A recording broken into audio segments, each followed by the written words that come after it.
actually hit one correct note in there. I'm disappointed in myself.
The Rayman music is so weird. Hello everybody, sorry for the delay. Let me grab the game.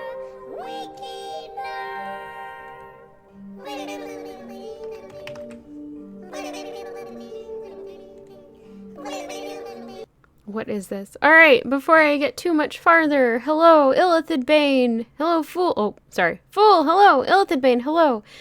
Thank you for subbing with Prime Gaming for a 26th month. Keep enjoying your emotes, and here's a sip and thanks. Hey, I said I was going to be back with Pyre on Monday. So we are.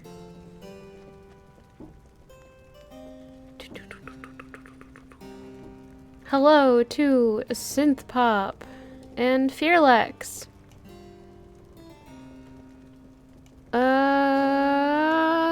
Scrolling. Hello, Pemajor, and Pemajor, thank you for subbing a tier 1 for an 8th month. Keep enjoying your emotes, and here is a sip and thanks.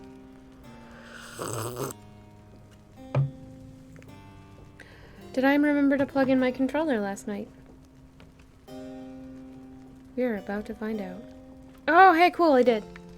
Haha. Alright, last time we played, cancels the stream due to rain. What? Oh, that's weird. I'm sorry you're getting rain on top of snow. That sounds terrible. Ah. Is my tea overbrewed? No, not yet. Not yet.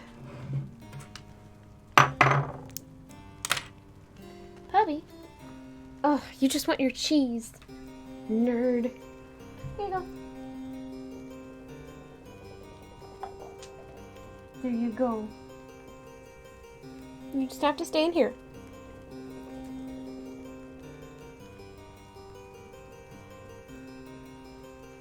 Alright. One more thing. Phone, out of pocket. You are too large for pocket. Okay. He's a very good nerd. He's just a little bit cranky sometimes. Alright. What are we doing? The rites have gotten incredibly hectic. Lord.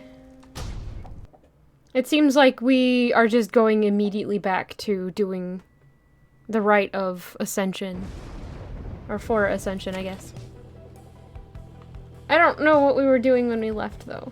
So, we're gonna have to figure that one out. Continue. I think we may have to immediately go back to,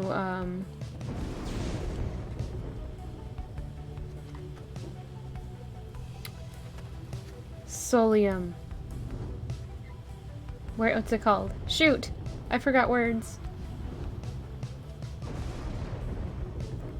Like, I think we left off with having to do another rite of Ascension.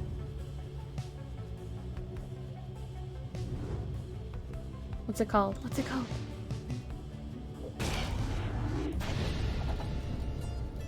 Your wagon reels from the impact of some sort of massive object slamming into it mid-flight. False night wings. Orlek calls down to all of you from atop his wagon. Ooh, let me turn up my headset. There we go. Again, you seek to climb that cursed mountain beneath us. Again, you seek to take my rightful place. I should send you crashing down to it, so you might fall as I have. He stares down at all of you. But I shall not. Rather, we shall meet upon the summit, ere the last cycle of the rites is ended. Until then... Cranky. He's so cranky. Fall of Solium, that's what it's called. Once more we sail above the fall of Solium. The temple to the 8 scribes awaits us at the summits. None have seen the temple, save for those worthy to conduct the rites there, and myself and my counterpart Celeste. You may then wonder whence it came. The cycle of the rites has turned since the beginning of this age. Over its course, whilst waiting for the cycle's turns, some exiles thus paid tribute to the 8 scribes. I think the scribes may not have wanted such extravagance, or the carved effigies to them along the way, yet it is for triumvirates to decide best how to honor the rites. They chose to honor them as you see there. How you remember this, of course. Whether you even wish to do so, that is yours to decide. The scribes would not want otherwise. Alright. That's a thing. Okay, what does it say about the temple cistern this time? You sense Bertrude shall gain favor from the scribes if you land here, and you sense Headwind shall gain favor from the scribes if you land here. So Headwind does not need more favor. He's fully leveled, I think. But Bertrude is not. You make landing on the sacred Mount Elodiel after your encounter with Orlek. Orlek spoke the truth. He has a right to gain the summit. When the time comes, Celeste shall deem him worthy and shall let him pass. While he has transgressed against the rites, he has also already been anointed and prevailed. Nothing is written in the book on this, and liberty ought already be his. For the time, it seems that he has not yet traveled to the summit. Perhaps he is still making preparations with his fellow exiles. When exactly Orlek intends to make good on his promise, he did not make clear. For now, you are to confront Barker and the dissidents upon the summit. First, you may prepare.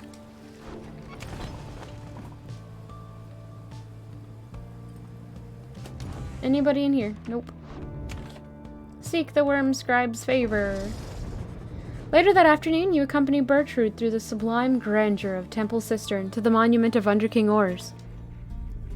We do not fear ye, ancient gods. Ye who cannot even keep the stars illuminated in the dark. We do not fear what is to come. We do not fear for our companions. We do not fear for our adversaries. We do not fear the Commonwealth, or fear for it, and we do not fear for us. You return to the wagon after she has finished paying her respects. The summit awaits, but first there is time to continue practicing your vocations.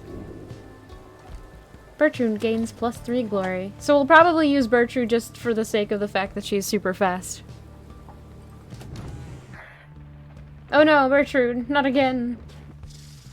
You approach Bertrude just as she has finished polishing the various bottles, flasks, and vials that your fellow exiles have collected during your travels to the downside. The evidence of thy travails, how brazenly ye put them on display. Ye tempt these lands to swallow ye. She lets out a long breath. Nonetheless, these trinkets stir our memories, not merely of these lands, but of the country whence we came. No reading one that we are here because of Sandalwood.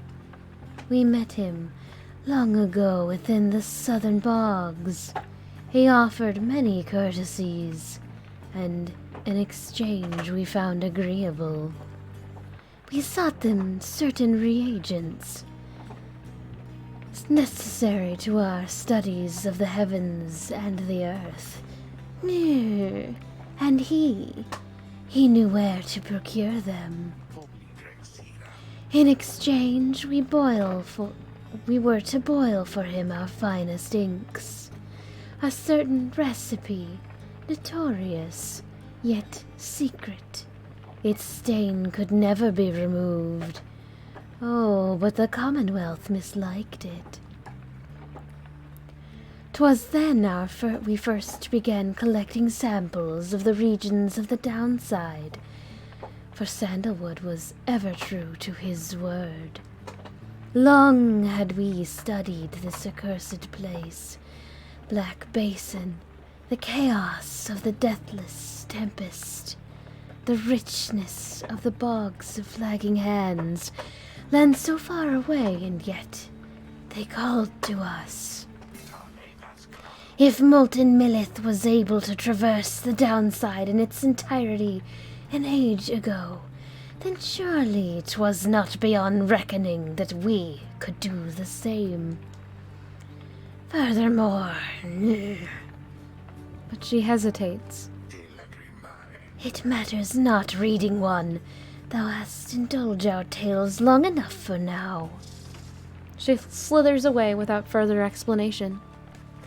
She seems reluctant to discuss the circumstances of her past with Wulfrid, yet you sense that she is here by choice. Oh, okay. Fairlex, no, we have not decided who to ascend next. But it seems we may have a problem with that. And also thank you for your contribution to the Pet Stream Challenge. And let me take my probably overbrewed tea leaves out of my teacup now.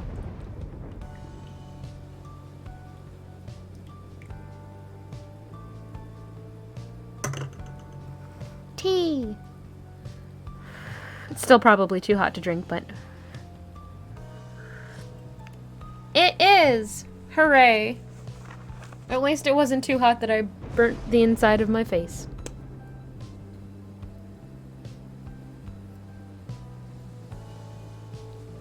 Alright.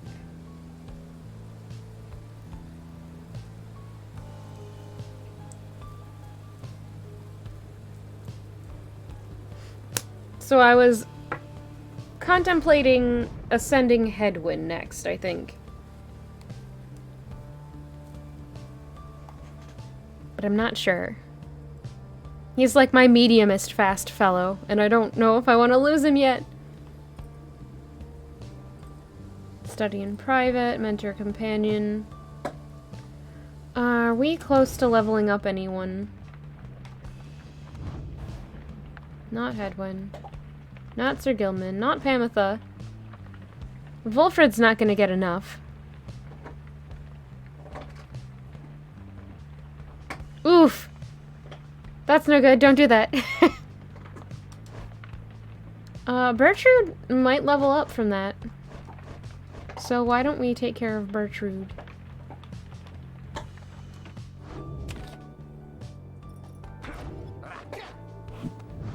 It's still showing as Jodariel, but she's not here anymore. Although, do we want her to? After saluting adversaries, Bertrude turns them into fast-moving howlers. That's not gonna work for the next one.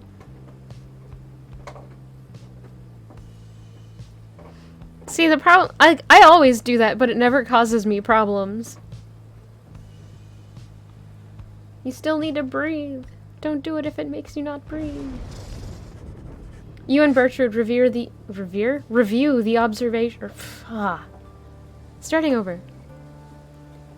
You and Bertrude for Pete's sake, review what observations you have made thus far about the various triumvirates you have confronted on your journey. She has keen insights about some of them. Level 5. Long have we sought to fathom all the darkest secrets hidden by the light of the stars. Now at last, these stars themselves revoke their station in the night, and we have finally achieved an inkling of this. Hello, Sun Spiral. Welcome. I hope you're doing well. While Bertrude's Pyre has less than the adversaries, she deals an additional 5. Nerd!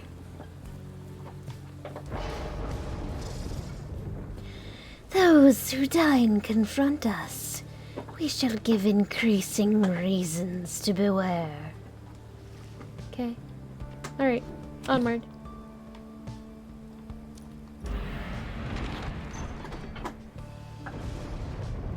To Scribe's Gate.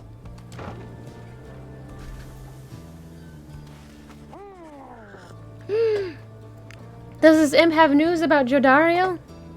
Here in the sheer cliffs of Mount Elodiel, you encounter a messenger imp come to deliver news and rumors from the other side. The news this time pertains to Jodariel, whom you liberated at the fall of Solium.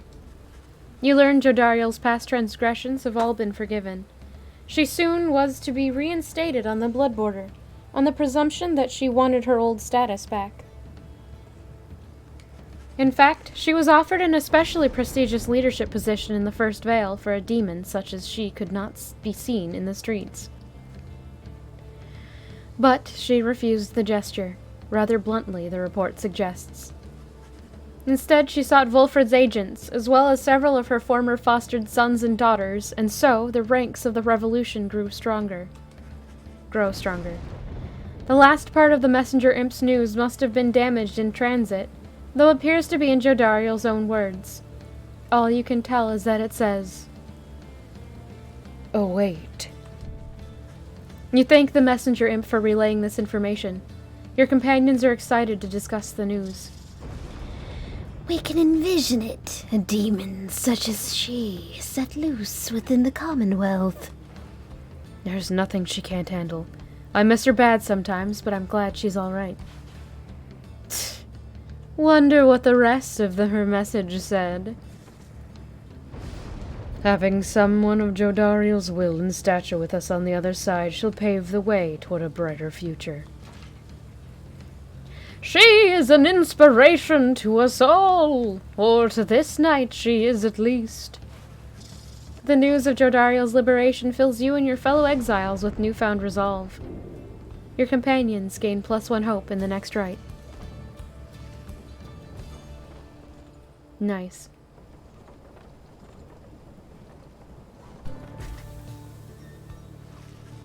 You are returned once more to Scribe's Gate, where the gate guardian awaits under a dim sky. The exiles of the Nightwings and you, Tarek. This has to be one of our final meetings. Greetings, Celeste.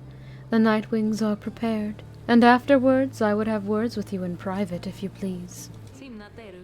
It seems to me rather late for words now, Tarek, but I shall hear them once your charges cross the gate. Now all of you, come forth. Please state your names and what it is that you seek whilst crossing Scribe's Gate. Once more your companions cross the gate, one after another, and once more you follow them in turn. Celeste regards you all, then waves you through toward the summit. The 8 scribes bid the Nightwings welcome. Go forth with glory. And Tarek? I, Celeste. You may rejoin the others in a while. For now, I would hear those words of yours. Certainly, Celeste. Everyone, I shall see you shortly.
That was a little unexpected.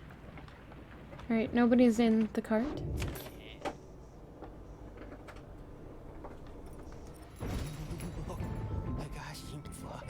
Super cold!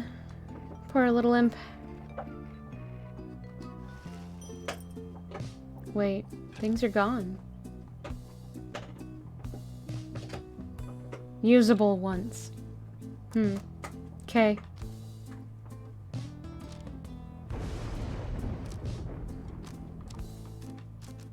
Oh wait, that's page 2. Never mind.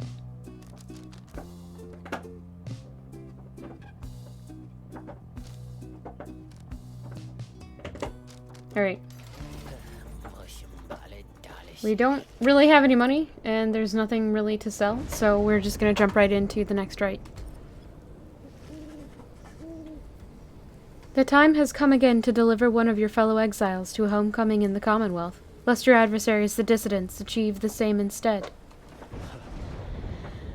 The lone minstrel has returned, and approaches as you await the signal from the stars. There is something that I wish to ask you, reader. Something which ordinarily would not be my place to discuss in any detail. You have observed the stars. If you would not mind my asking you in such a direct manner, how many liberation rites are you supposing yet remain? I'm gonna say there's probably 2 remaining. But let's see what the other ones say. Is this the very last? Perhaps the lone minstrel asks a leading question to break the news that this is to be your final stand. I'm tempted to think it's that one, but with the drama going on with Oralek, I'm sorry. I kind of suspect there's going to be something else going on. The stars and future liberation rites be damned. What matters is what happens here now. So I'm going to be hopeful and say there's 2 remaining. You tell him the only logical deduction which you have been able to make based on all of your readings of the stars of late, that there shall be one final liberation rite after tonight. I concur with your evaluation, reader, madam. I wish to make certain that you were aware, so that you and the Nightwings may yet make the most of your remaining time together thus. As to what shall happen once the final liberation rite is ended, we shall both find out. We soon shall both find out, but lo, it seems that we are called upon once more. Look forth.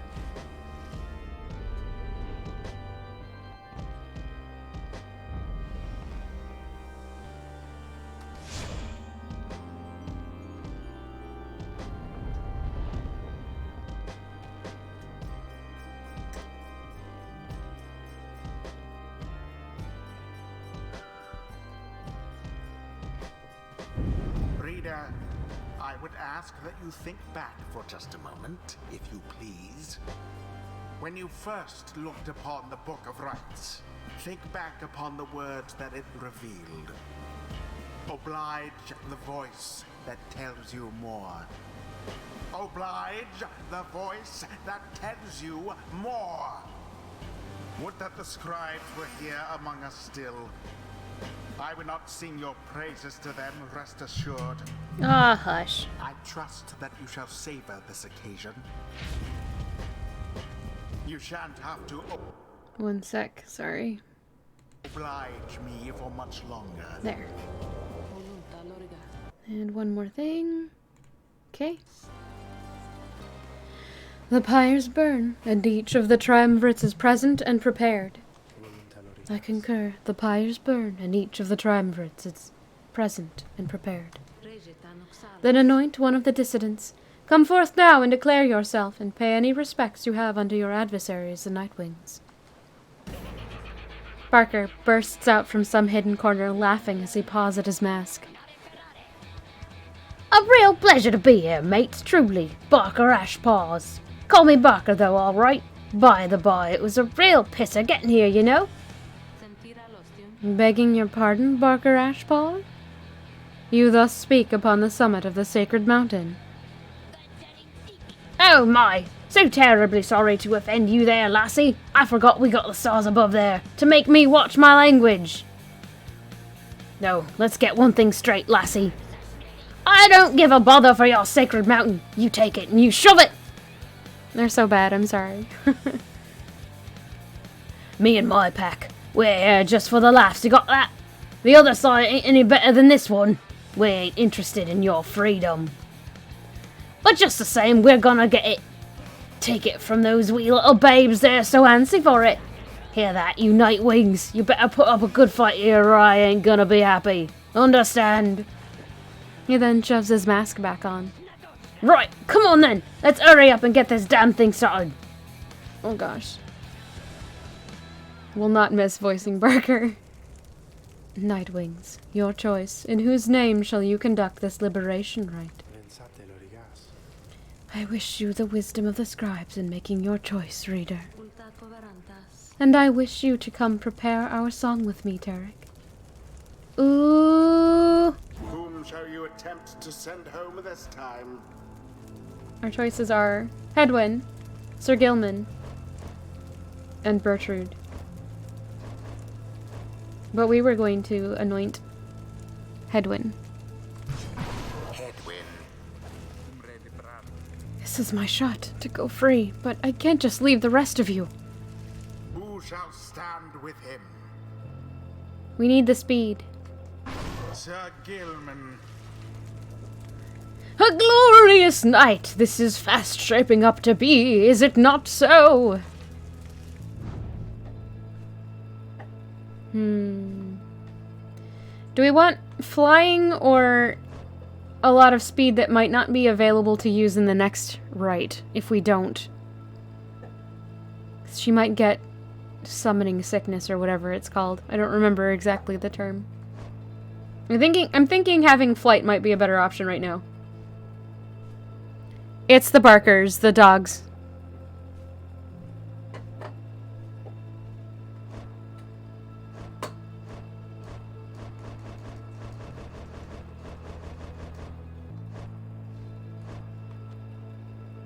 Yeah, okay. Let's see how terribly this goes. Sure, let's get him out of here then. It is done. Alright then, mates! No more waiting, no more holding back. Let's rip him to shreds. Let's go, let's go, let's go! Yes, I know. But you said meth, so I was like, no. Commence. Wait, it didn't have the orb. Oh shoot. Oh shoot. Oh no, that didn't go well at all.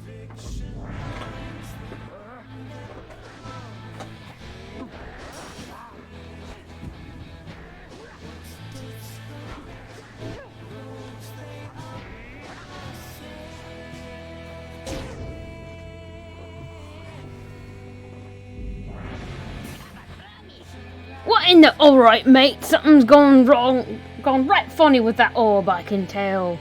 Better laugh it up while you still can, eh? Indeed, something strange seems to have happened to the celestial orb. It shudders now as though possessed of the same chaotic power as your adversaries.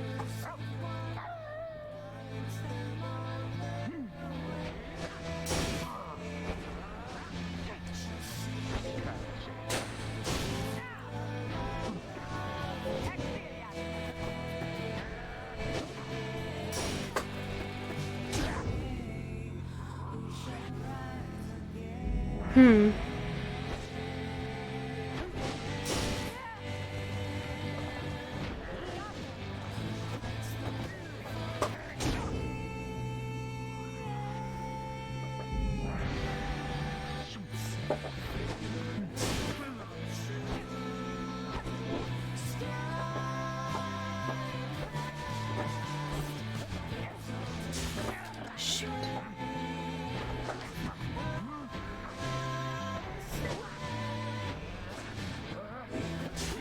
Dang it.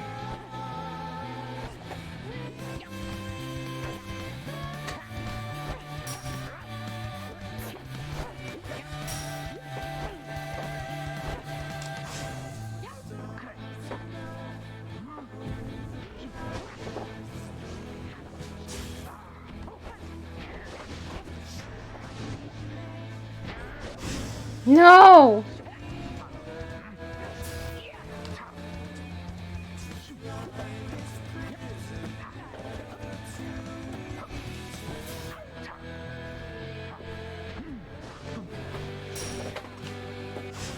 Dang it!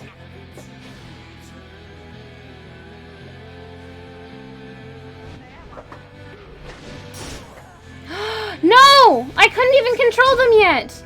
Oh, dang it.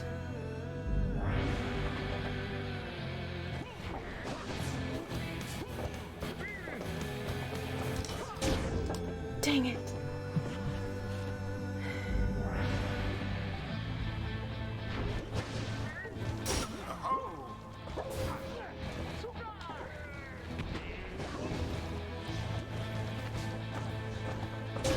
By the scribes. Sorry, fool. Your victory is at hand.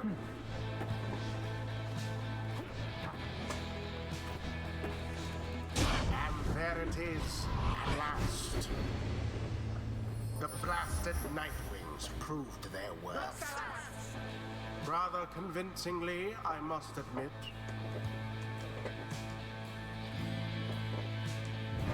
Thus ends the liberation rite. And thus, the scribes have chosen the exile appointed by the Nightwings shall be free. Absolved of all misdeeds, return to glory in the Commonwealth. His adversary and all others shall remain to carry out their rightful sentences.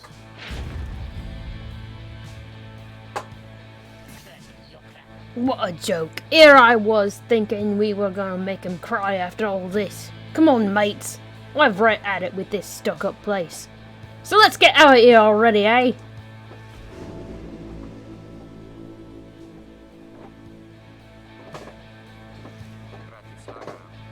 We did it. Then I guess that means I have to go. I broke my vow to her that we would all go free together. Reader, my friend, why would you do this? Will you ever forgive me? Vikani, wait for me. Wait for me. I don't remember what he's talking about. He remained silent for a moment longer, then... Listen to me, all of you. I will not forget this. But about his everyone going free together thing. Unless it's... Because it feels like he's saying that he's betraying the party by leaving now.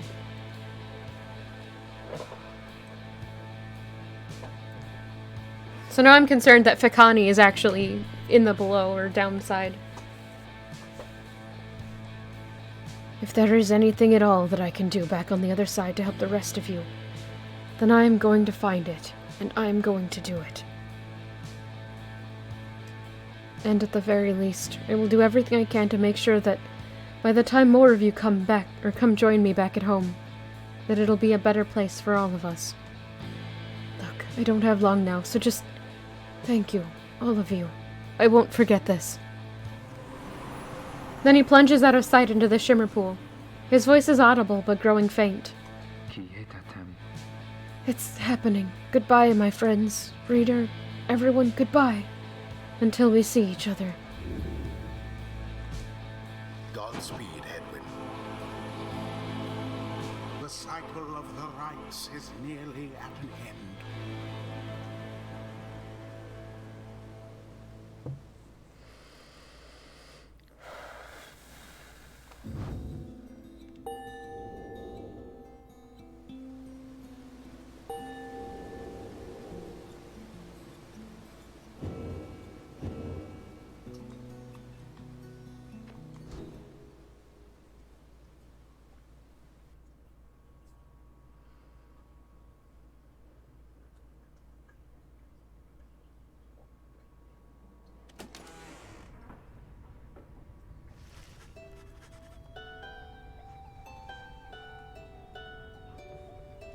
You prevailed in the liberation against the dissidents.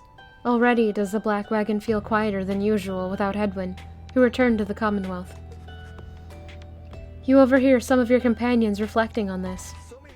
With whom shall this knight regularly spar, if not with Hedwyn? Oh, cheer up already, Sir Gilman. You wonder who, if anyone among you, shall be the next to go. The last light of the stars still shines for us above, at this point. What is to become of our plan needn't be the subject of our speculation. I trust that we'll learn the outcome soon enough. Rate of success, 73%. That's at least a 10% increase, if I remember correctly. Our actions to this point shall pave the way. Perhaps our faith as well. So let's for now focus on this. We stand upon the brink of the last turn of the cycle of the rites. Soon we'll have a final chance to get one of you home. Now, reader, up for a little stargazing? Let's see where in the downside we shall be returning for these final rites. You turn back toward the darkness, to look upon the last few stars too stubborn to relinquish their light. The scribe stars yet burn for you atop the sacred mountain.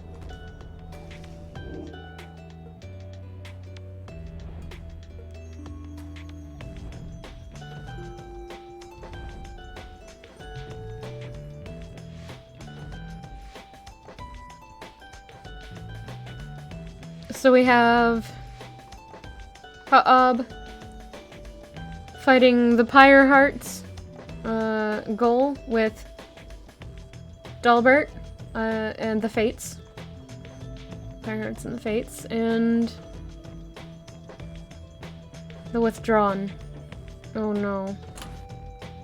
The Pyre Hearts are who we're going to be fighting at the next rite, I think. So we might want to just fight the Fate.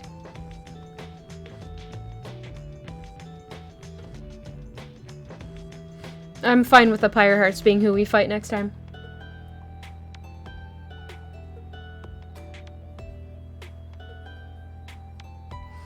We're playing sports ball in order to return to the world outside of the prison world.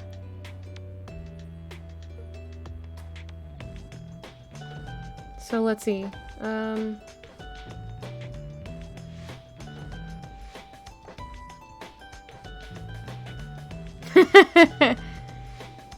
So basically, when a character or somebody does something bad in the Commonwealth and they're successfully tried, they get sent to the down below, or downside, whatever it's called, as kind of a punishment.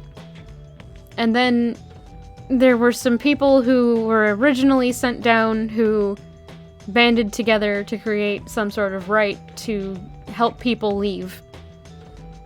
Which is why we have to play sports ball in order to get people back up to the Commonwealth. I don't think that helps in the slightest, but you know.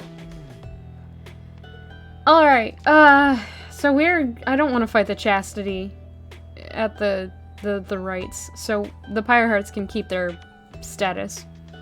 We will instead be fighting the Fate. I think.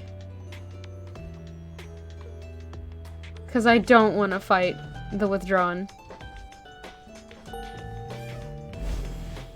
The Withdrawn are creepy.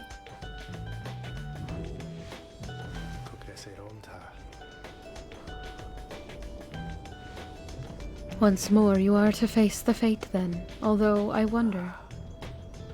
He hesitates before saying anything further. You cannot sense his thoughts.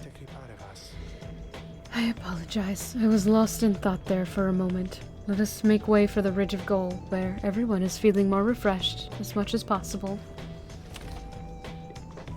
Who's in the cart, talking? Volfred. Following Hedwyn's liberation, you find Volfred smoking at his pipe, his eyes averted. He looks up and smiles as you approach. Hello, my girl. Excellent work back there. Thank you for your perseverance. Though I was just reflecting on how very fortunate I've been in all of this. Not just me, but really all of us who had a chance to stand with Hedwyn here. Ours is admittedly a somewhat desperate plan. It was vital to me, should the Nightwings rise again, that it be under proper care and guidance. I was just thinking about how well Hedwyn served in that capacity. Whether it is to be the outcome of all this, no doubt his presence shall be missed. My agents and I were unsure of him at first. A common boy like that, completely unacquainted with the rights. But, in the end, I felt that he was worth a shot. Someone like him, sincere, determined, with loyal friends and desperate to get home. Those qualities spoke volumes. Then he falls silent for a time. I have every faith that he shall strive on our behalf now in the Commonwealth, and it is my hope that he yet finds the one he sought. You and Volfred speak little more of Hedwyn for now. You are low. No, I think that means Takani was down here. You are left wondering what shall become of him in the Commonwealth. Book of Rights. There's a new page. Reader, though you shall always bear a burden, it is much less lighter than the burden of a lonesome exile. Go forth and become free. Then join with the others such as you and lead with mercy, continuing to demonstrate your worth, and knowing that the Empire's fall formed the foundation of our Commonwealth. You shall cease to be a reader and become a voice. A voice both to the free and to your successors here, who shall take up this book when you no longer need it. The cycle of the rights shall see to it that you and others like you shall be liberated ere the coming of another age. May the stars shine ever brightly on us all.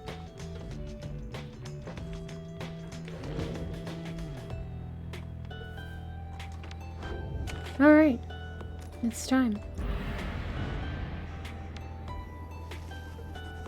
It is daybreak. You are to set forth now for the Ridge of Gold for what appears to be the final time. Thereafter you shall return here for one last exile's final chance at liberty.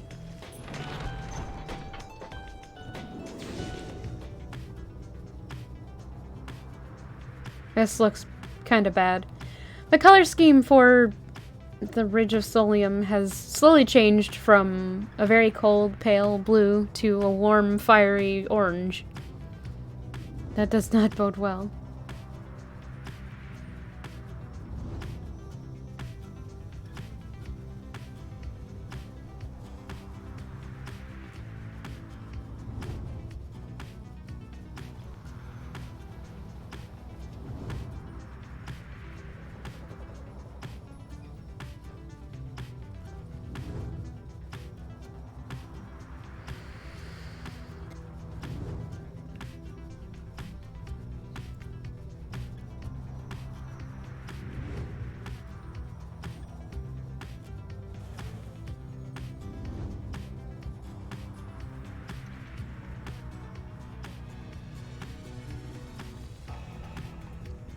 Blooming Pool. Pamitha says she can sway the coming right against the fate in your favor here, or...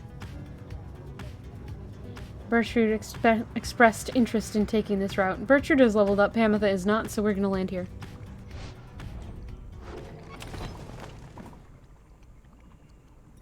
Instill fear in the fate.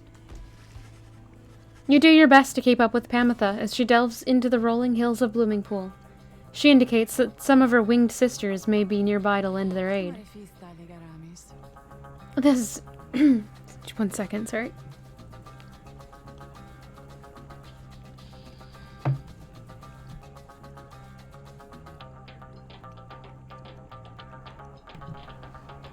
This is as far as you can follow, reader darling. Please excuse me for a little while.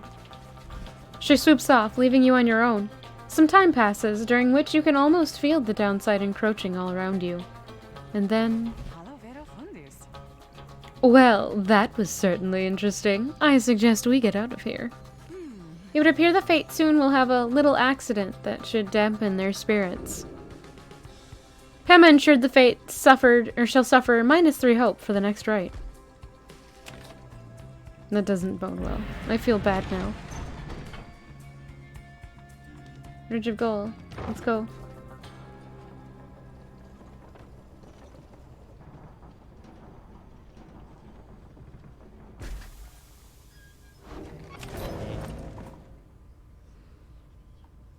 Alright.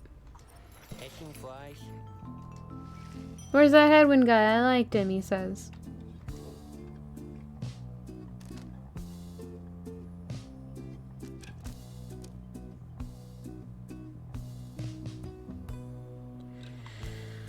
I almost think we should put the leech on somebody, but I'm not sure who. Sir Gilman jumps farther, which is really helpful. Pamitha has the flame leech. That's a really good one to have. Legendary talisman. Blink transports him farther than usual.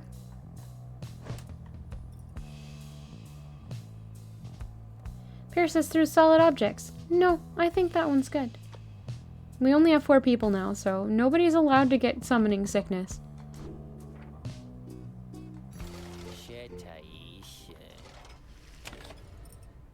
I can't do anything. I don't have any money.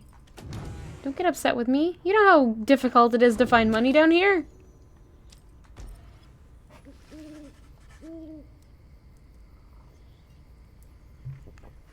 After making all the necessary preparations amid the lonesome lands of the Ridge of Goal, you and your companions await the commencement of the rites. It is quieter even than usual at the onset of such events. The lone minstrel appears, bearing some sort of news. I have checked, and it appears as though the Fate have not yet arrived, Reader Madam. There is no sign of Dalbert, or anyone. Their sigil is not set either. If what he says is true, and your adversaries are not present, then you presume the rite cannot commence. However, the stars themselves soon indicate you are mistaken.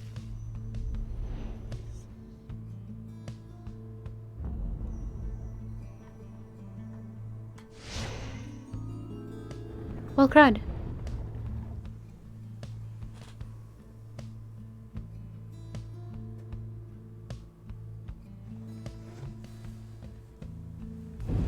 Reader, the Commonwealth, your home. I don't know. I'm wondering if It is a now... flame, much like a stack of books. The flame, because of you. Because of your outlandish plan. Not that you care. Not that you shall live to see this place again. Your attempts at revolution shan't succeed. Though by all means, keep trying. I'm worried that Oralek is going to take over. I shall enjoy presiding over these remaining rites. The rite is set to commence, but your adversaries, they have failed to show. Unfortunate, but understandable. They knew that they would never make it to another liberation rite. I cannot blame them for not wanting to participate just for the sake of it. Indeed, as the rites are drawing to a close, some of the triumvirates whom you have met, perhaps they are beginning to decide the stars are not worth heeding any longer. Dalbert, you wonder whether he would give up on the rites like that. He seems far too devoted to the scribes and too dedicated to his son to have turned back now. In any case, we have begun the ceremony here, and so I ask that we end it. Go on then.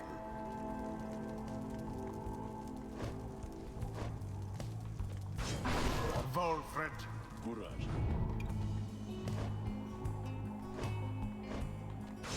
Sir Gilman.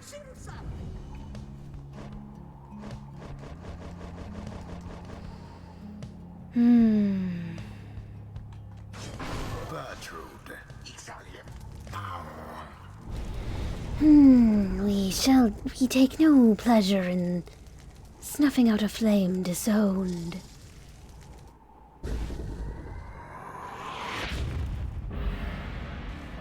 Lo, even your adversaries have abandoned you. And it is done. The Nightwings prevail by default. Wow. I don't... Not that their adversaries even care.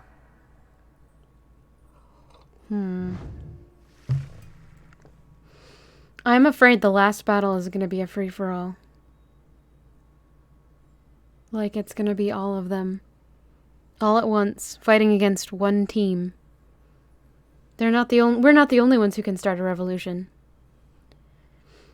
My only hope is that our would-be adversaries find some peace. Boundless are the teachings of the scribes. Now take your sordid business someplace else.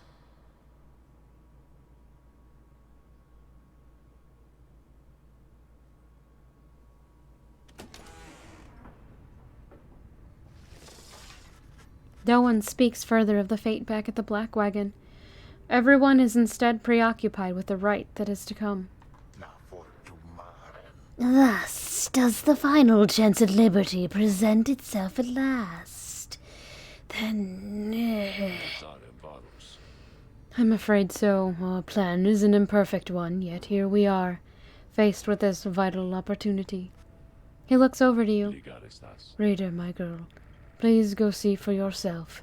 I think we all know where we are headed next, and I suspect I know whom we shall face when we arrive. The others turn to you as well. Excuse me. You turn toward the wagon's door. You know what you shall see out there. Now, however, the time has come to face it. The dim and fading light of the final star still pierces through the darkness, demanding your attention, guiding you toward the endpoint of your path. You see the plain golden star of Solium. You see plain the golden star of Solium, sorry. Misread.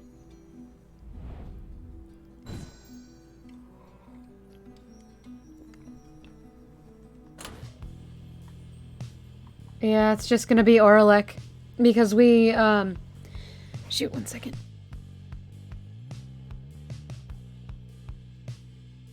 He's taken out, I think, every other team. So it's just going to be against Orlek. And it's going to be real bad. It's either a free-for-all, which I doubt, or it's Orlek. And it's going to be Orlek. Yep, Orlek is already on his way.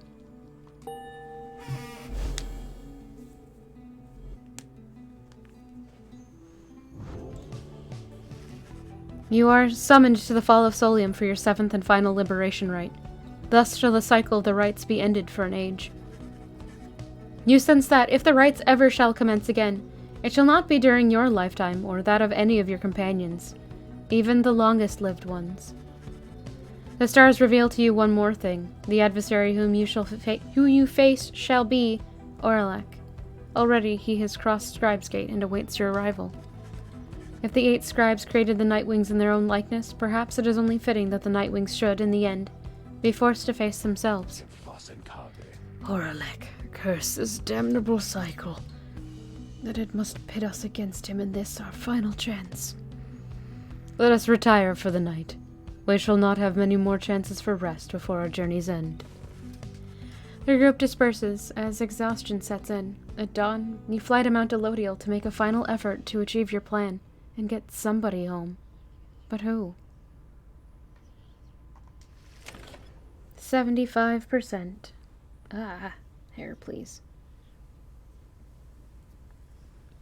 Alright. I don't think anybody's gonna talk to us in the cart. Nope. So let's go. Foolish reader. Your so-called friends. You are accomplice to their hateful plot. They are exploiting you. I don't care. You shall never have your freedom. The book says otherwise, my fellow. By dawn you are already up and about, after a troubled slumber. The black wagon is prepared for its final voyage to the Fall of Solium. No one speaks. I'm pretty sure Orlek smushed all the other teams. As you lift into the skies, the lone minstrel raises his voice, cutting through the somber mood. Reader, a certain olden ballad comes to mind just now. I think it may befit the circumstance. Perhaps it may help to pass the time along our flight. Would you mind it very much if I were to play this song for the Nightwings? By all means. You urge the lone minstrel to play his ballad, so that all among you might hear it. He begins without another word. When the stars align, the rites shall come to bear. Illuminate the signs, the exiles shall be there.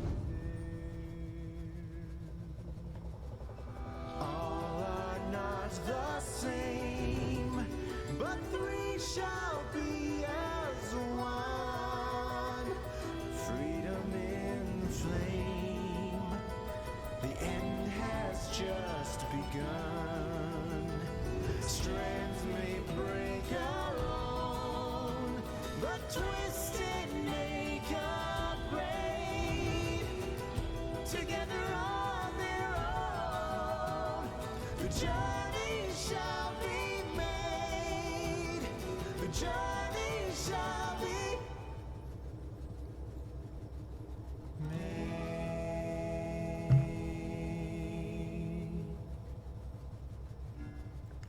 You sense Wolfred shall gain favor from the scribes if you land here. Or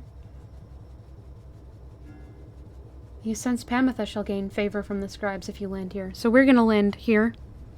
I think we want Pamitha with us. You touch down amid the old masonry of Mount Elodial to make pilgrimage to the summit for one last time. There, one last liberation rite shall soon commence. There, one last exile shall gain his or her freedom. All others shall remain to carry out their sentences here in Downside for the remainder of their lives. And in the Commonwealth, The plan of which you are a part shall either come to fruition or shall be suppressed. Seek the Kerr scribe's favor. After having landed, you join Pamitha on the expedition to the Mount of Jomur, Menimane, for what is likely to be the last time. Well, Pamitha, here you are again. Enjoy it while you can, I guess, because it sounds like this is your last chance, and everyone's. What would you even do if Reader Darling there picked you? Have you even decided yet? Or one more time there, You'll always be outcast, Pamitha. There's nothing waiting for you where you're from, and your sister hates you. Yet you want to go back anyway. Maybe because they thought they'd seen the last of you. Just imagine the look on their faces. Soon she is finished. You return to the wagon in silence, feeling as though Jomur Menimane has shown you favor.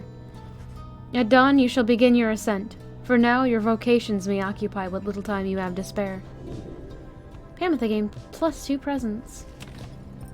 Alright, I think somebody is gonna level up if we do something. Either Sir Gilman, Pamitha might. Needed for the next rank, 1,150. We don't actually have enough to level up her, so she might not be able to go on. It may just be between the crone and the worm. It might be best if we did the crone then. But, oh, shoot.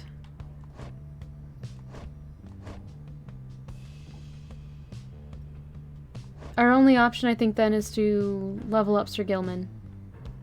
But I think I want to try to see if we can do that with Pamitha. Oh wait, we can't even... Never mind. I'm doing the wrong thing. Mentor a companion.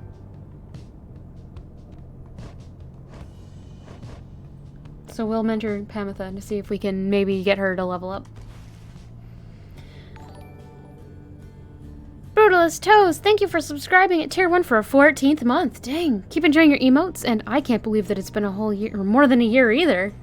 Here is a sip and thanks.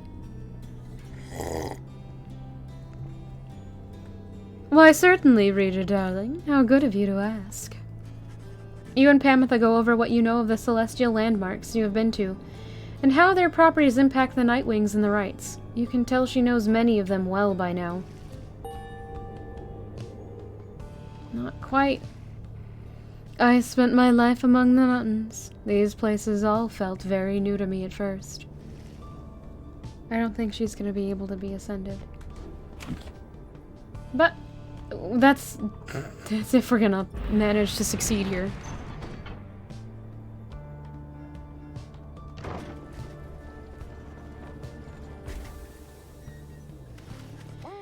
Here in the quiet solitude of Mount Elodial, you encounter a messenger imp come to deliver news and rumors from the other side. The news this time pertains to Hedwyn, whom you liberated at the fall of Solium. You learn Hedwyn returned safely to the Commonwealth, where he was clothed and welcomed, his past transgressions all forgiven. He was to be groomed for a leadership position of his choice, whether on the Council or the Blood Border, each equally as lucrative and secretive as well. However, he refused, and before the stunned council members could do anything about it, he left them. He since made contact with Wolfred's agents, and is working together with them, thus the ranks of the revolution grow stronger. Perhaps the messenger imp custom. Or per the messenger imp custom, the last part of the message was transcribed from Hedwyn, word for word, and he says, "Keep going. I'll see you there. Or here." You thank the messenger imp for relaying this information. Soon your companions are all abuzz about it. May that boy's spirit infect a lot of ye as would a plague. I wonder if he'll ever find the one he fell for. A glorious example Hedwyn sets for all of us. Well done, Hedwyn, my boy. I knew you could do it. The news of Hedwyn's liberation fills you and your fellow exiles with newfound resolve. +1 hope for the next rite.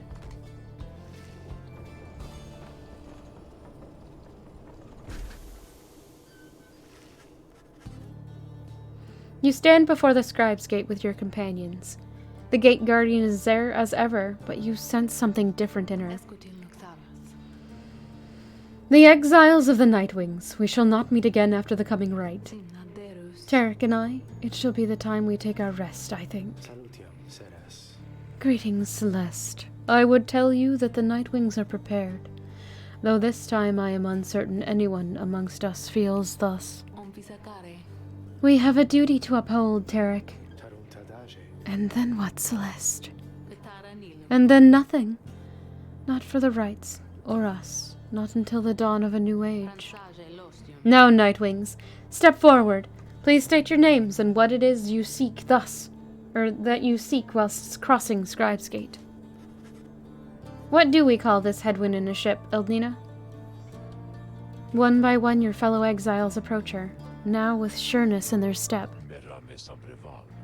A pirate. Aha! Nice. If I may, my name is Wolfred Sandalwood. I long as yet to see an age where freedom is one's birthright and no longer are good people such as these forced to contend for it. Pamitha Thane here. I came seeking my blood sister Tamitha's forgiveness since we ended up in here because of me. Maybe something good can come of it as yet. Sir Gilman of the Sea Dominion at your service. This night's never-ending quest for honor shan't end here, yet first he has a noble duty to uphold. We are called Big Bertrude. We seek to fulfill the plan of Sandalwood, for we are fond of him and his beliefs. And then to go about our business. Finally, you step forward once more. You, a crippled scholar who longs to regain her freedom, do manage to come this far with this group. The gate guardian observes you for a moment, then motions past the archway toward the summit. The 8 scribes bid the Nightwings welcome. Go forth with glory. Except for you, Tarek. You stay right here. I thought you said... The rites are not yet ended, Tarek. He looks to her, then over to the rest of you. Pardon me, everyone. I shall be there when the stars align. The gate guardian and the lone minstrel remain together as the rest of you depart.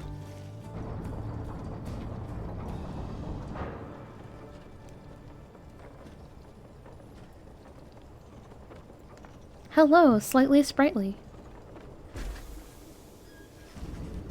You have gained the summit of Mount Delodial for the 7th time, the final time in which any of you shall have a chance to leave the downside. The Beyonder Crystal seeks you. Oh no.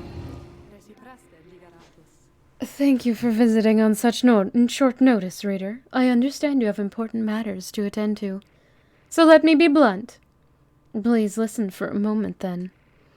I know this whole affair is coming to an end. All of it. I sense the binds that formed the rites becoming weak.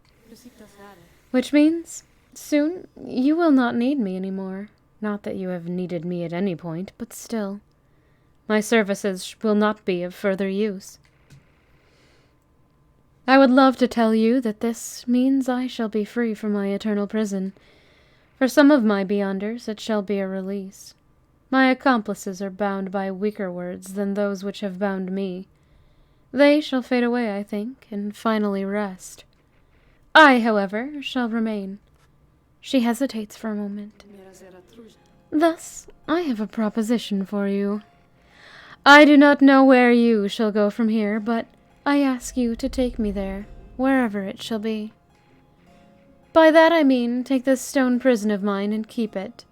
Do not just leave it, as all your predecessors have. Each time their stay among the Nightwings reached an end. Soon the Beyonder Crystal shall serve no use at all, except to keep me trapped. I am content to remain thus, for I have little choice, but I would prefer to do so in your company. For I do enjoy your company, reader. This may not be much of a compliment, but I assure you that I much prefer your company to an eternity of solitude. I have no wish to see you gain in years, and to eventually decay whilst I remain unchanging. But I should rather have many more years while having contact. Even if those years are to be brief, they shall afford me many more, in which I might think back upon our times. Nor do I expect you to accommodate my needs, for I am well aware I have my limits in accommodating yours. That is to say, I wish you to go forth after this night, and live your life however you see fit. For your own sake. May all this right business enrich your coming days somehow. And in considering that life after this night, if you think that there may be a place in it for me, however small, then once again I simply ask that you take me along. That way, should you ever wish to visit me again sometimes, you could, and I would like to have that as an option more than not. My request here is a selfish one, for there is little I can offer in exchange other than what little my companionship is worth. Perhaps I could lull you to sleep once in a while. Who knows? You could always try to sell the Beyonder Crystal for a reasonable sum somewhere or something to that end. There must be someone out there with an interest in this thing. So then, you have my sad little proposition. What do you say? Agree! You grasp the Beyonder Crystal and set it into the folds of your clothing. Sandra senses this and makes a sound, as though surprised. Thank you, reader. She's at a loss for a moment, then. Let us go, then, from this place. Go and face your last remaining adversaries. May you crush them under your heel and achieve the outcome which you seek. I believe you shall prevail.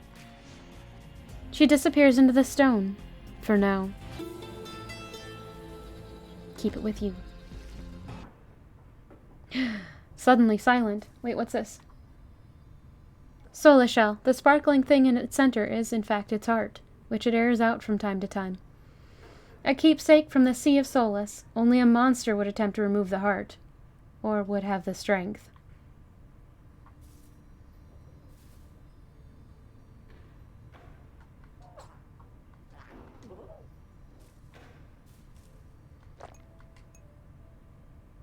Oh, he drank some of Pameth's moonshine. Whoops.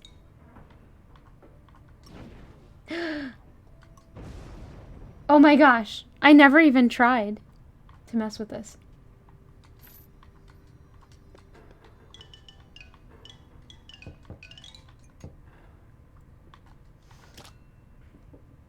Wait, I have a black cap. What do I do with a black cap? Whoops.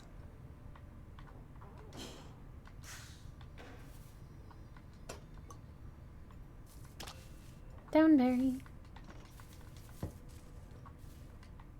Oh, I could have sold those the whole time, I think.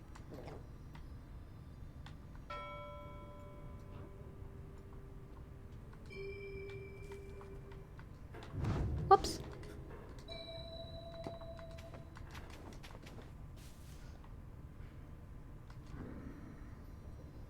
Unusual etched cards depicting the Greater Titans, probably for curses and enchantments.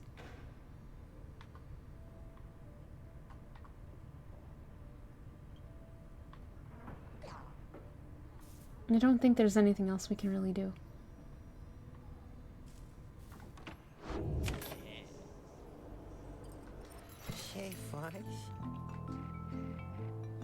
Guess you probably heard the big news, huh? Yeah, I'm going out of business here, I guess. Just hasn't been the same, you know, with all the stars fading out and stuff.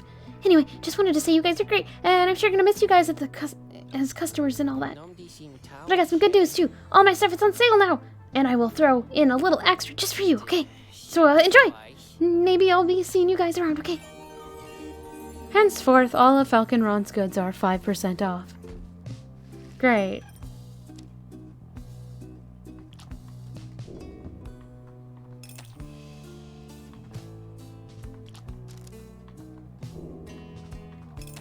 I had no idea that we could be selling stuff like that. the whole time. Oops. All right.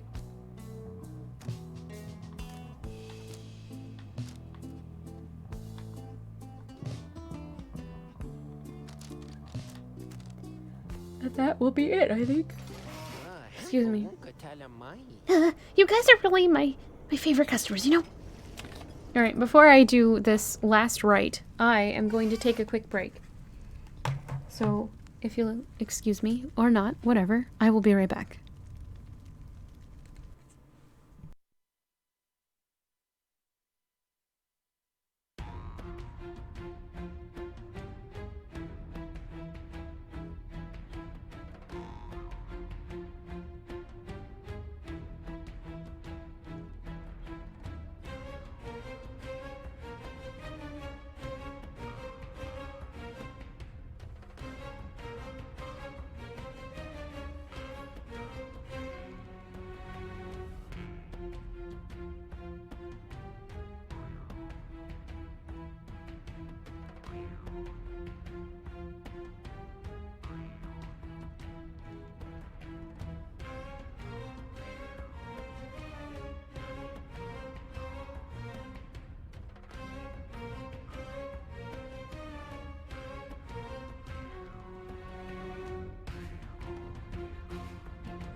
Well, hello. I have returned.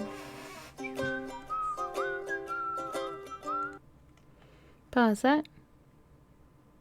Bloop. Okay. Thank you. Time for the last rite.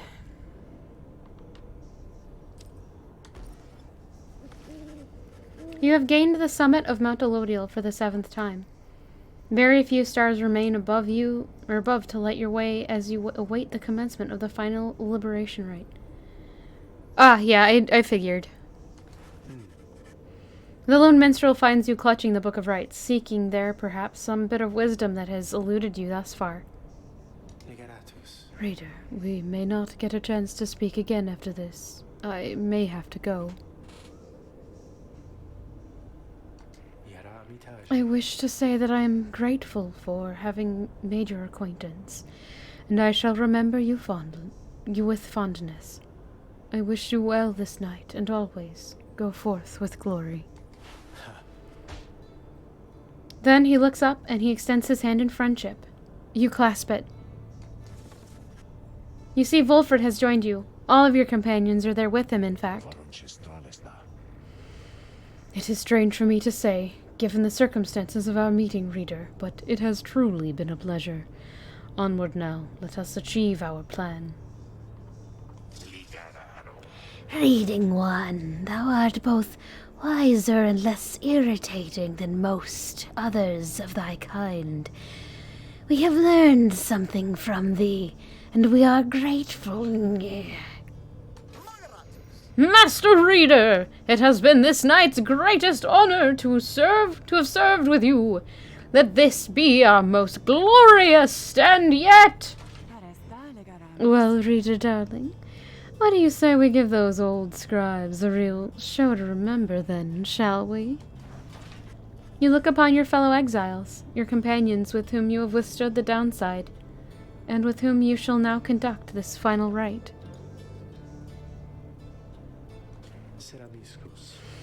Begging your pardon, but my time has come. We shall see each other soon. He departs. After this night, the outcome of Volfred's plan, the plan of which you all have been a part, shall be decided, one way or another. You are engaging in the celebratory affirmations. I understand. For now, all you can do is strive to prevail against your final adversaries, so that one last companion may go free. You rise to join your fellow exiles in the last remaining, as the last remaining stars ignite.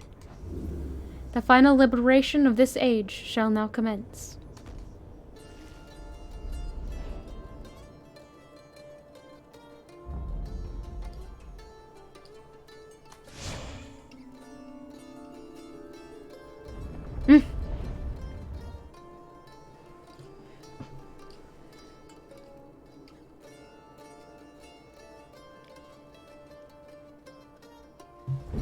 Look, for one last time, upon the fall of Solium, dear reader. Hear me for one last time. For soon, the few remaining stars shall fade away, leaving you stranded there for your remaining days in that forsaken land where you deserve to be. I'm not The sure. rabble that you roused here in the Commonwealth shall be put down. The exiles whom you liberated all shall fall in line. But first, let us get on with this last liberation rite. You face none other than yourselves. Each so unlike the glorious Nightwings of yore. 'Tis a shame that one of you shall soon be free, for you deserve each other.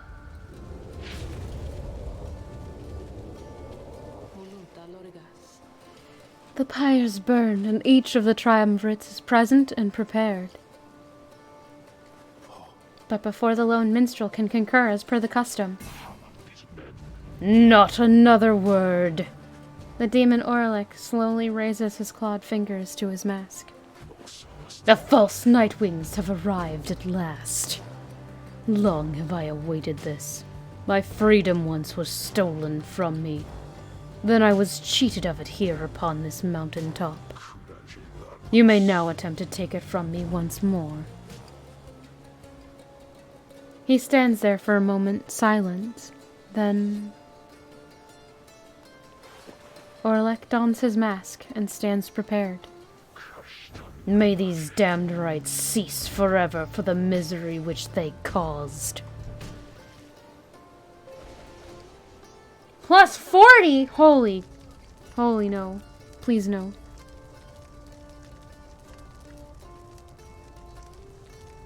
Nightwings, we shall not meet again after tonight, for the cycle of the rites is all but ended.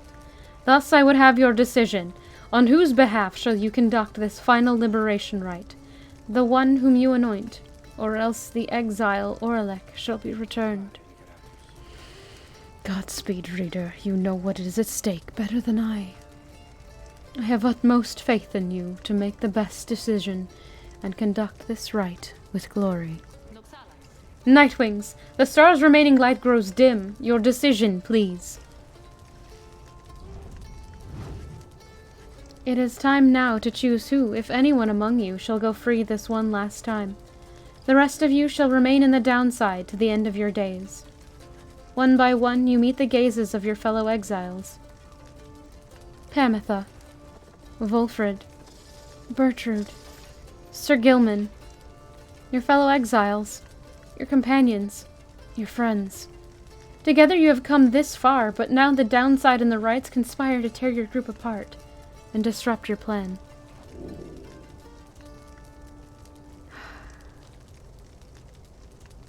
The fate of your friends in the Commonwealth may hinge on the decision you are about to make. It seems both cruel and unfair to have to make such a decision. Is there no other way? Oh, now this feels like I have a choice, and I'm not sure what I'm supposed to do.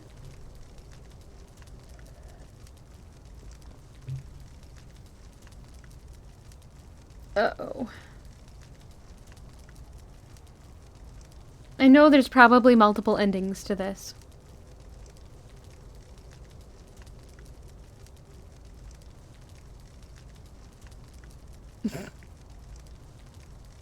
Eldina, please, don't be like that. No. We have time where we don't. Alright, I guess that'll be the end of this for today, and in 3 years we will revisit this decision. Let me get things set up for the next game, then. No, we're not gonna do that. Bye! No.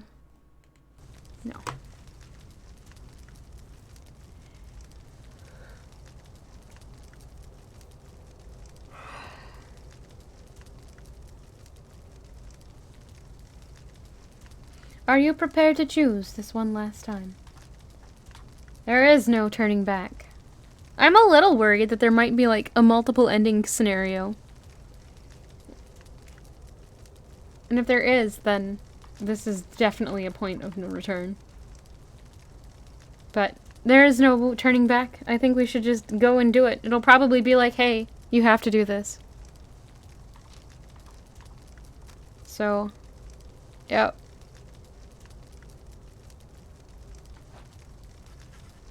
But with a glance, you reassure your fellow exiles that you know what to do. One final opportunity for salvation. Roster Too bad bio for the update. rest of you. Why does it say bio? Oh, okay. So we can anoint Sir Gilman, Pamitha even. Wolfred is not worthy. Or Bertrude.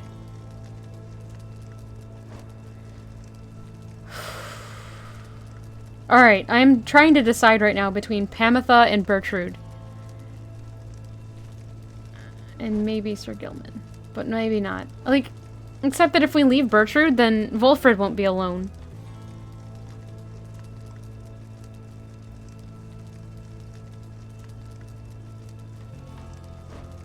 Pamitha might stand a chance to make up with her sister, but I'm not sure about that. Sir Gilman will probably understand. He'll be sad, but he'll understand. And Wolfred and Bertrude will be happy together.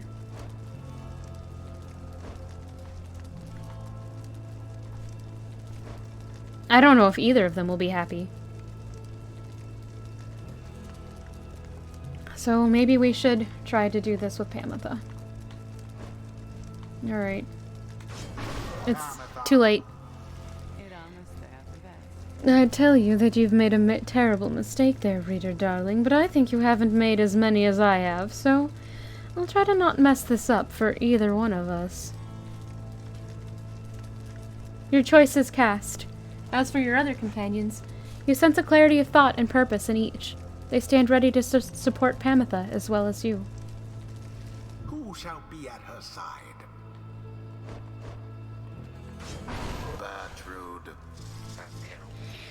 Thy will is ours, reading one. Let the remaining stars shed their lights, their last light, upon our ceremony here. Sir Gilman. Speed is gonna be what we need, I think. Master Reader, this night is overflowing with resolve to see the goodly Pamitha return to rightful dignity and glory. Those are my adversaries, then. And who is it, I wonder, who asserts her will over that group? You sense Oralek searching for you, almost reaching out to you. You, the shadow of the false Nightwings. They are nothing to me. But you who would relinquish your own liberty for sake of them? Strange. It is fitting, then, that I should have to face one such as you. Then Oralek stands at the ready, signaling for his two allies to do the same. By the light of dawn, the cycle of rites shall cease. Let us see if we can finish this ordeal before that time. The sky above begins to shudder. The final liberation rite is about to commence. Tarek! I am prepared, Celeste. 3 main endings and 2,000 or 20,000 variations? Jeez. Then let our song this evening shake the stars themselves. Aye, Celeste. Let us make sure of it.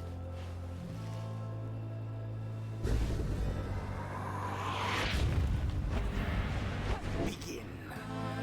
The final chance at liberation for the age.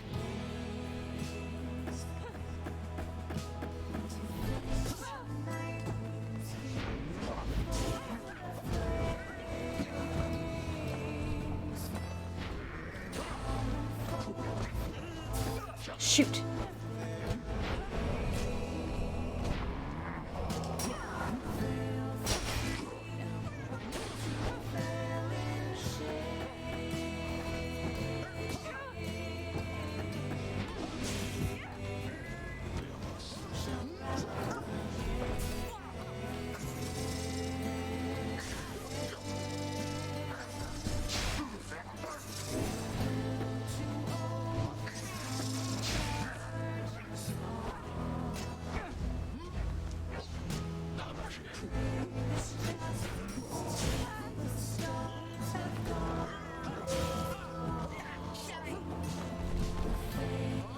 No!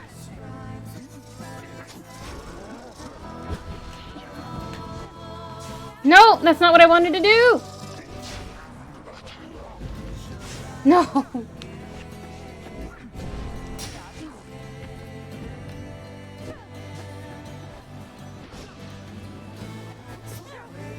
Why?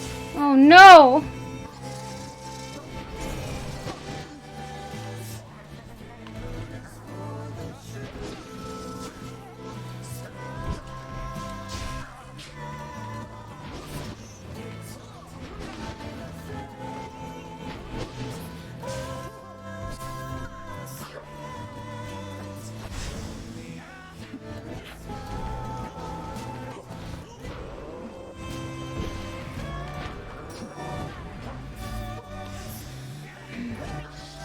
No. Dang it!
wounds have served her true.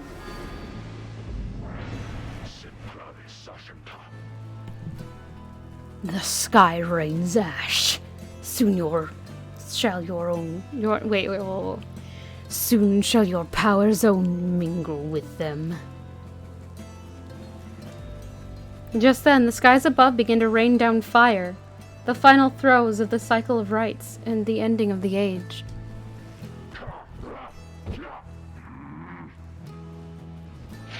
Amatha banished. How he has changed, that Urlek. Grown old and bitter lo these many years. That's it.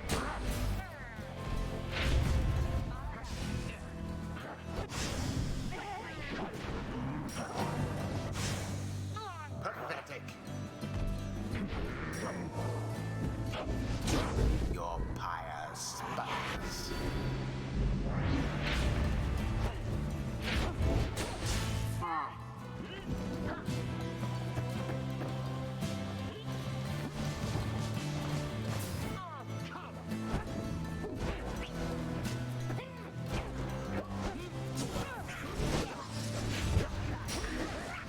Yes. Sublime.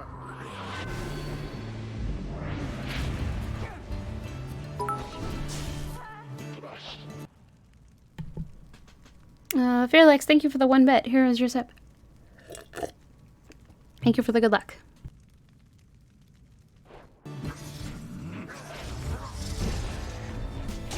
From burning flame to ash.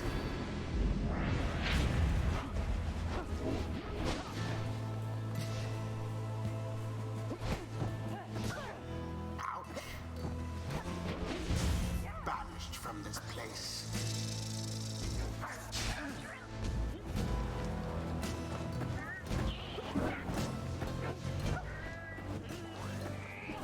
'Twas but a little splash.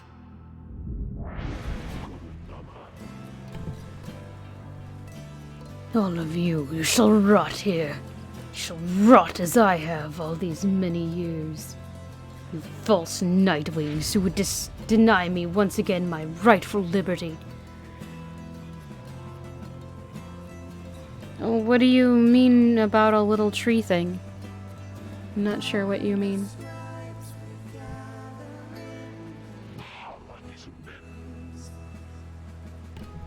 You who deny that liberty to all of the triumvirates you face and vanquish under the guise of traditions of those blasted scribes. Come, let us continue with this glorious affair. Oh, I see.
So the false Nightwings bear their fangs at last. But that cannot be your finest effort. You think you deserve your freedom more than I? Then fight for it, damn you.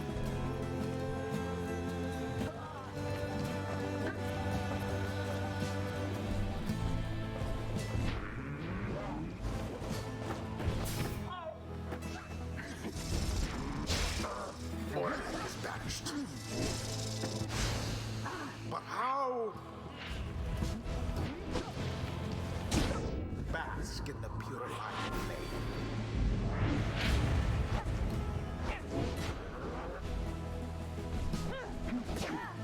Oh.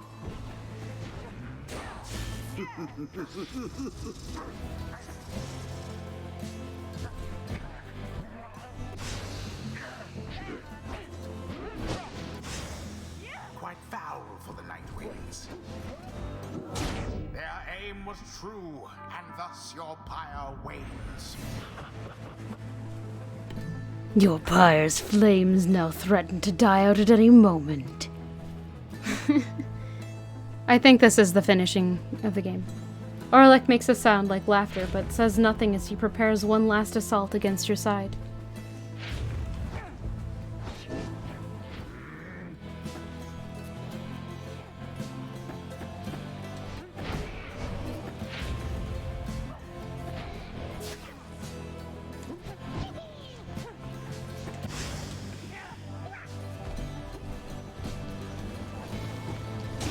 The flames of freedom.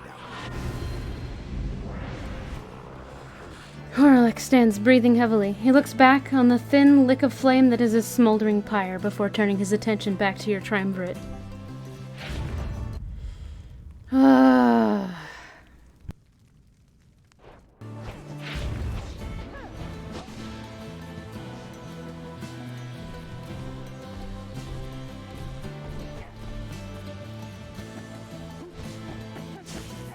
Woe is you.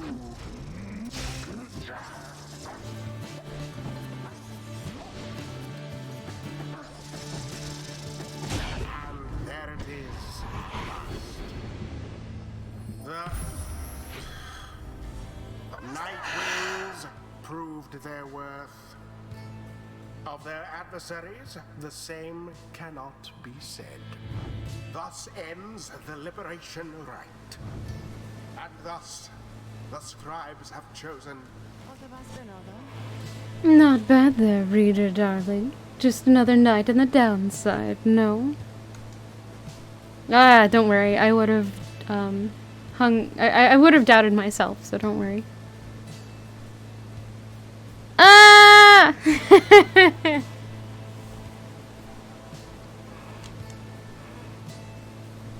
I may have won. I'm not sure if this is the end of the game yet. You look upon... Two mixed messages. What? No! You look upon Pamitha for what you expect shall be the last time you see each other. The question is, did I win? I won this fight, yes. Do I know if I won the game yet? No. I don't think I did. I don't know. You look upon Pamitha for what you expect shall be the last time you see each other. Any moment now the Shimmer Pool shall engulf her. Any moment now she shall return to glory and join with Volfred's agents in the Commonwealth to help achieve the plan. 75% still. I have a feeling something bad's about to happen.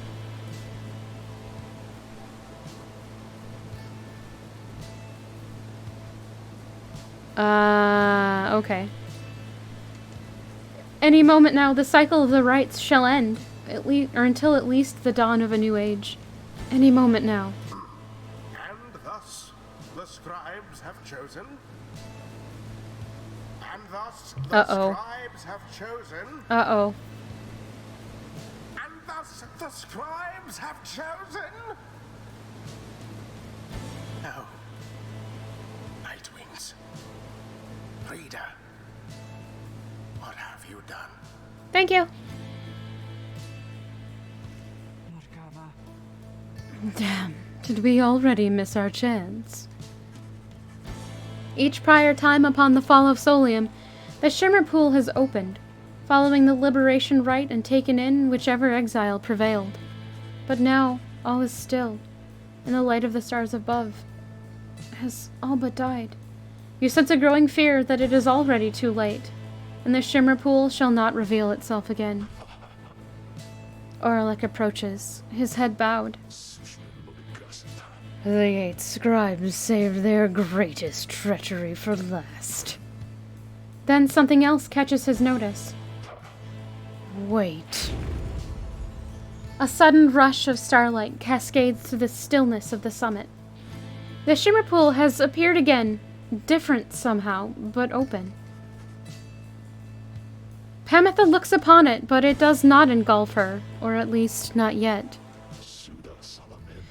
It seems I was mistaken then.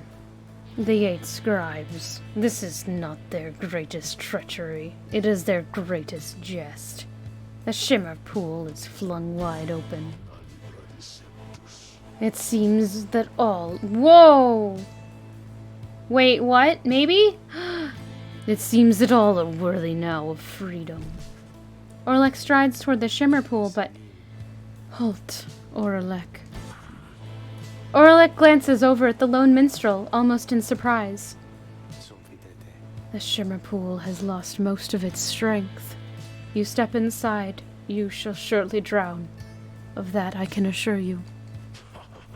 he laughs to himself at this. Then we have all been cheated. No, the shimmer pool is revealed, and one of you may still return, as planned. But as for who returns, someone shall have to choose. Ere the last light of the stars is extinguished and the rite cease to be. This is the final trial of the scribes. The final trial of the scribes? Then, our confrontation, liberation rite, it was all meaningless? No, the vector of the confrontation is to be the one to make the choice, among those closest to the scribes. Why are you owling from earlier again? I'd been muting the microphone between fights. Or between conversation during the fights. Or is it the same one that from earlier? Earlier.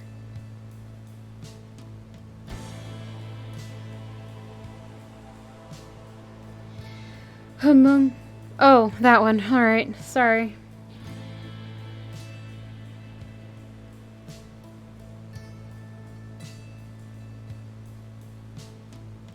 No, the vector of the confrontation is to be the one to make the choice among those closest to the scribes. Either the anointed or she who anointed them. Then it's sounding rather like I can get out of here, though maybe you can, reader darling. Aye, it shall be either you, the reader, or... It shall be either, or... Pamitha, please, make your decision quickly, lest we be forfeit. I do not know for how much longer the light of the stars shall offer you this gift. Quite the dilemma, but I think I know which way I'm leaning here. Reader darling, do me a favor now and go. Get out of here. Before I go start having second thoughts. Pamitha wishes to give up her freedom so that you may regain yours. Very well. Reader madam, the choice which Pamitha made, or rather the choice which she gave, it is now yours to make instead. This choice, it may keep bouncing back and forth like this? Absurd. It may, until such time as one of you is willing to accept the burden. And the outcome of choice. This is the trial, and I fear that there is little time remaining now. Raider, if you and your companions are too cordial with each other to accept that freedom, either one of you, then I shall gladly take it. Freedom might be more than some flirtatious trifle to exchange. Raider, what is your will? This is your chance, and Pamitha wished that you would take it. Your intention this night was for her to return in glory, and it shall be done. He earned his rightful freedom long ago. He deserves his justice. I don't know which one to go with.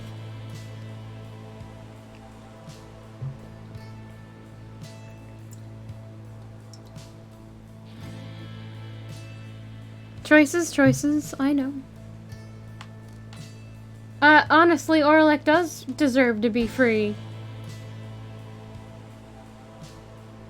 But will he help with us removing, or with the plan? Is 75% enough to save it?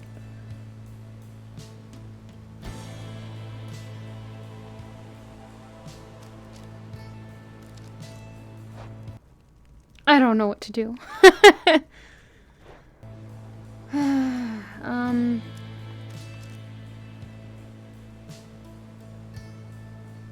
This is your chance. Pamitha wished that you should take it.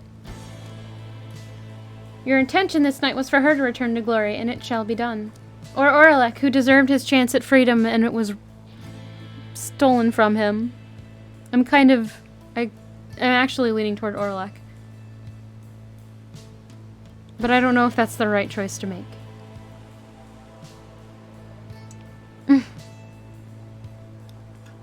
But if I leave, then I also have the orb with me. Maybe that orb can help me with something in the above world.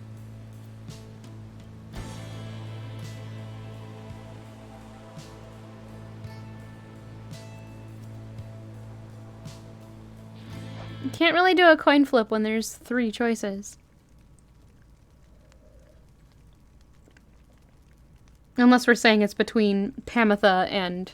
not Pamitha. Orlek and myself.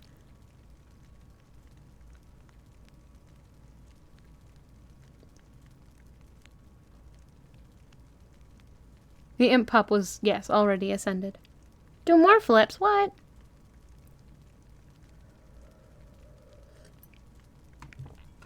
Alright. If that's what we're gonna do. Coin flip.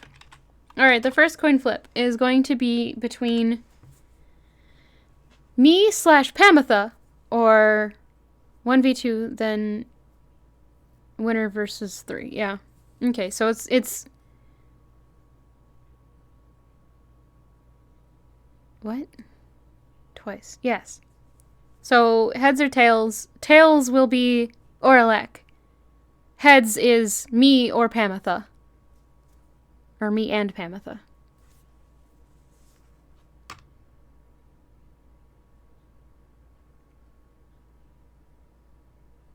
Wait, what?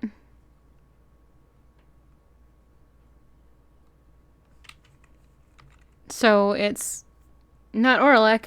It's between Pamitha and the reader now.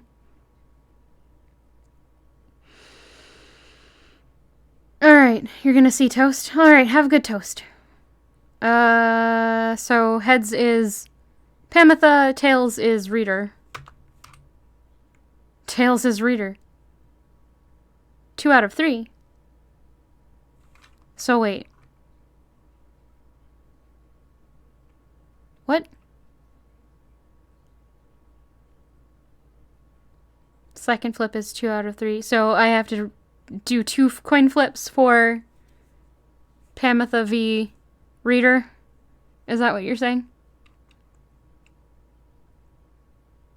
I know, but I don't know which one I personally really want. Like, instinctually, Orlek needs to get out of here. But at the same time, if the reader gets out, then I get to do maybe something with the orb.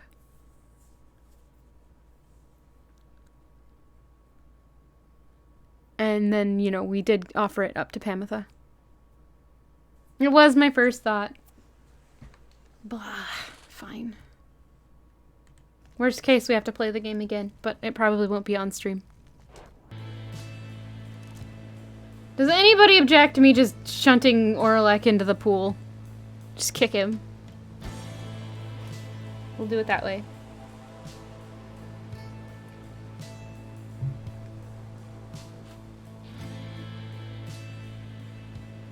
Do the thing. Okay. Your thoughts crystallize. You have chosen Orlek. What? Orlek, do you accept the reader's choice, or shall you make another? No, I shall not make another. I accept the reader's choice. The reader's mercy. Then it is done. For a moment, Orlek appears to be at peace, and then he is gone.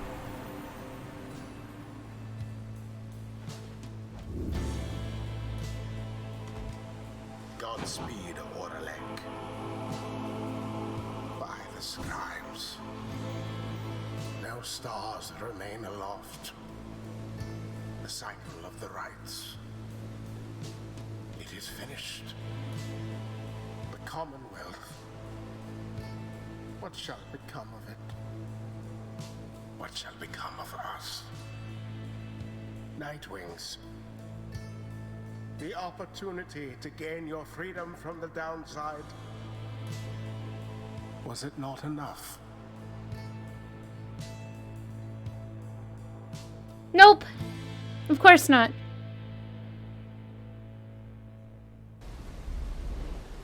But I'm worried something terrible is about to happen.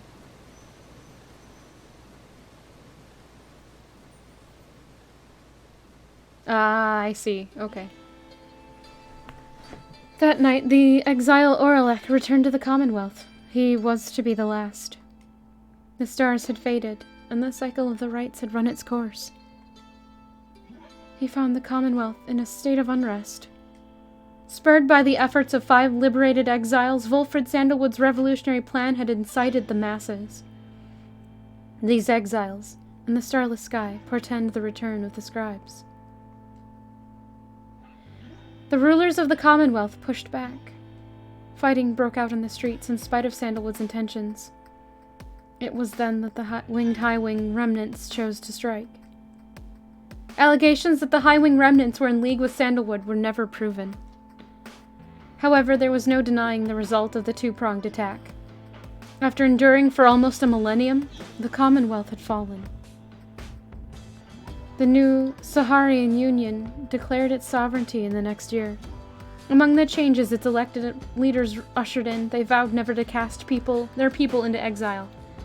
They abolished the old Commonwealth decree forbidding literacy.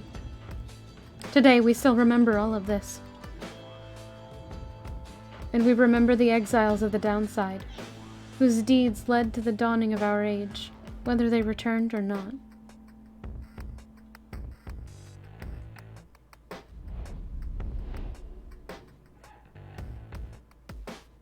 Achievement unlocked. True freedom.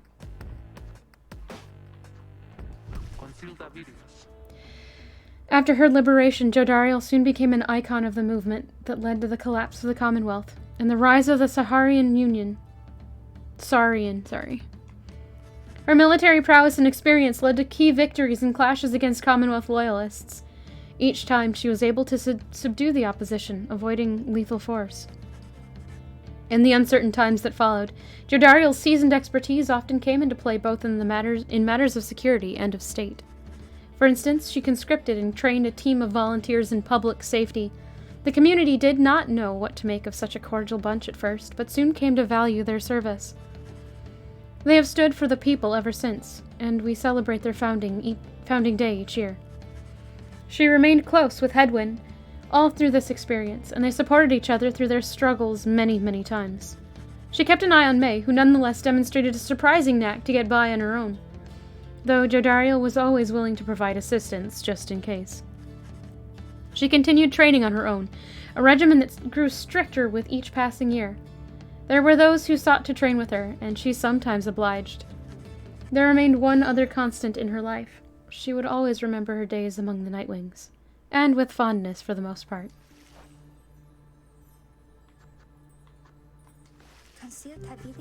The Commonwealth had never provided a sense of home for the one they had called May the Moon-Touched, so she was surprised on her return that she was so well treated. She felt uneasy about it, and besides, she knew that she would do her best to fulfill the pledge she had made to her friends. Even she could not have expected the impact she would have had on or she would have on the events that followed, which gave rise to the Saurian Union. May stood with the others on the night of the scribe's return. She did not take up arms, but spoke of the scribes with conviction and sincerity. Others were so caught off guard that it helped quell the danger of the situation. After the fall of the Commonwealth, there was a renewed interest in the legend of the 8 scribes, and many new interpretations of their histories and teachings.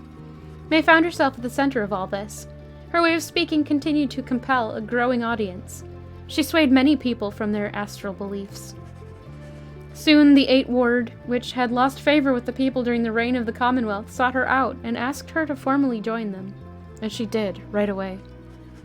Among her friends, she always remained close with Tizo, who, more so than anyone, could always make her laugh. She cited her relationship with Jodariel as the single most important in her life. Jodariel would always provide for her a circumspect perspective, and the wisdom of experience. May always was devoted to her faith, but more so to her friends. Many people in the Saurian Union cited that her gentle manner and unwavering conviction helped them brave the changing times with courage and with grace.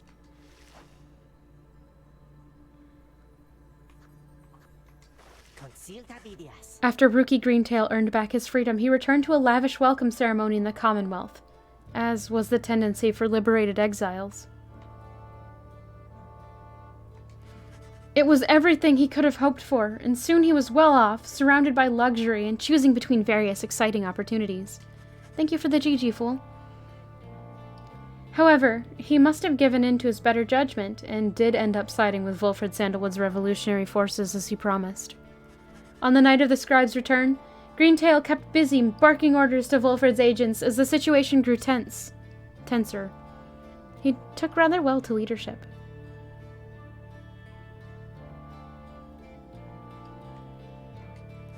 When dawn finally came and it became clear that the Commonwealth that everybody knew would be no more, he realized many new opportunities awaited. He began a lucrative career for himself, manufacturing and selling replica merchandise inspired by the downside. His main struggle was to meet demand. An aspect of his conscience cautioned him against making light of such a thing, but the money was too good, and soon his family was as well off as he always said.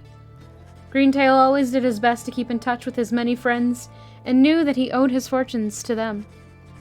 He made a special point of staying with the group, or close with the group of friends he came to know so well during his time with the Nightwings, wherever they are, or were.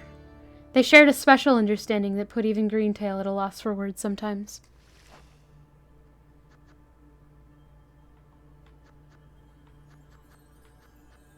Alright, let's do Tamitha. As soon as possible, Tamitha Thane earned back her liberty. She rejoined the Sisters of the High Wing Remnants in the mountains north of the Commonwealth. The Commonwealth believed that someone such as she could be rehabilitated through years spent in exile. Instead, her hatred for her ancient enemies only intensified. On the night of the Scribe's return, the High Wing Remnants were poised to strike the Commonwealth in a decisive blow. They had received credible intelligence about the expected positions of the Commonwealth leadership and of specific weaknesses in the blood border defenses anticipated that night. After a surgical procedure, Tamitha could fly again, almost as well as prior to her exile. She insisted on spearheading the attack with a squadron of the Harp's finest. They descended on their foes exactly as planned. The chaos that had risen in the streets of the Commonwealth that night made for an optimal diversion. Nonetheless, the battle took its toll. Many of Tamitha's sisters fell. She herself sustained many grievous wounds, but ignored them, and fought with a terrible fury. By dawn, the leaders of the Commonwealth had been eliminated, and Tamitha was limping back toward the mountains. She would never fly again. Soon after the fall of the Commonwealth, Tamitha attended a debriefing in which she learned that her blood sister, Pamitha, was an accessory to the successful outcome. Tamitha was very skeptical of this, but so many of the High Wing Remnants honored Pamitha that Tamitha soon accepted the prevailing opinion, though grudgingly at first. A messenger imp later arrived bearing some sort of message, seemingly from Pamitha. However, that Tamitha turned it away. She forever resisted the impulse to forgive. After the rise of the Saharan Union, Tamitha Thane continued to serve as flight tactician and remained respected and feared amongst her kind. Even amongst her kind. However, without a war to wage, she grew more distant, even than usual. Those closest to her surmised that her inability to reconcile with her blood sister was at the heart of this, though for her part, Tamitha never once admitted to any such weakness.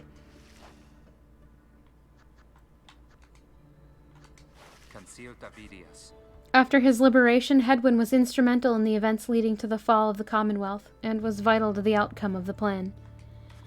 He was the one who led the raid on the stronghold where Archjustice Androboles IX was holed up when the fighting grew fierce. With him then and thereafter was one of the winged harps of the High Wing remnants, later identified as Fikani Shang. Their bond was vital to the peace that followed.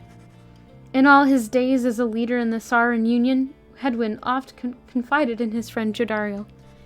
Despite her intense manner, there was no one whom he trusted more in times when circumspection was required.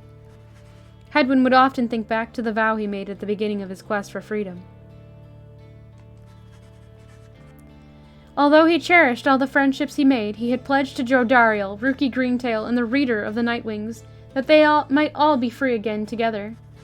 He had broken that vow, for, in the end, not all of them were able to return. A terrible guilt over this darkened his mood for a time.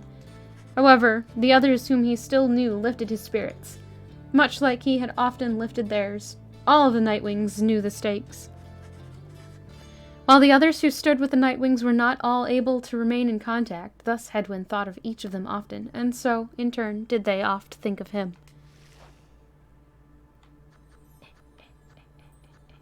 Alright, let's, start with these two. With the rites drawing to a close, the slug market's revenues fell precipitously, and Falcon Ron was forced to liquidate his assets and close up shop. Yet, as is sometimes the case with those of an entrepreneurial leaning, this time of hardship led to an epiphany, or at least a sudden change of fortune.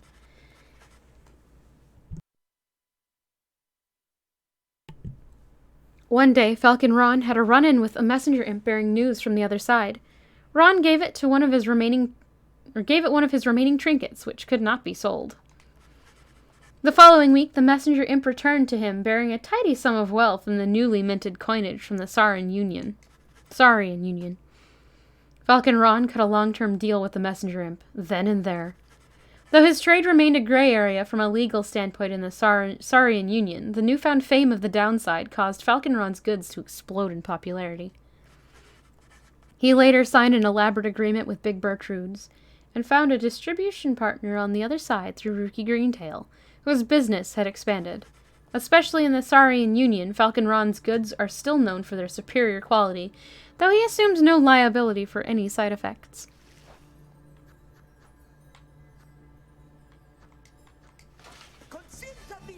The Worm Knight Sir Gilman had elected to go into exile as penance for his failure to uphold his military obligations to the Commonwealth. To him, earning back his freedom was tantamount to erasing the shame of his past. His honor was at stake, more so than anything.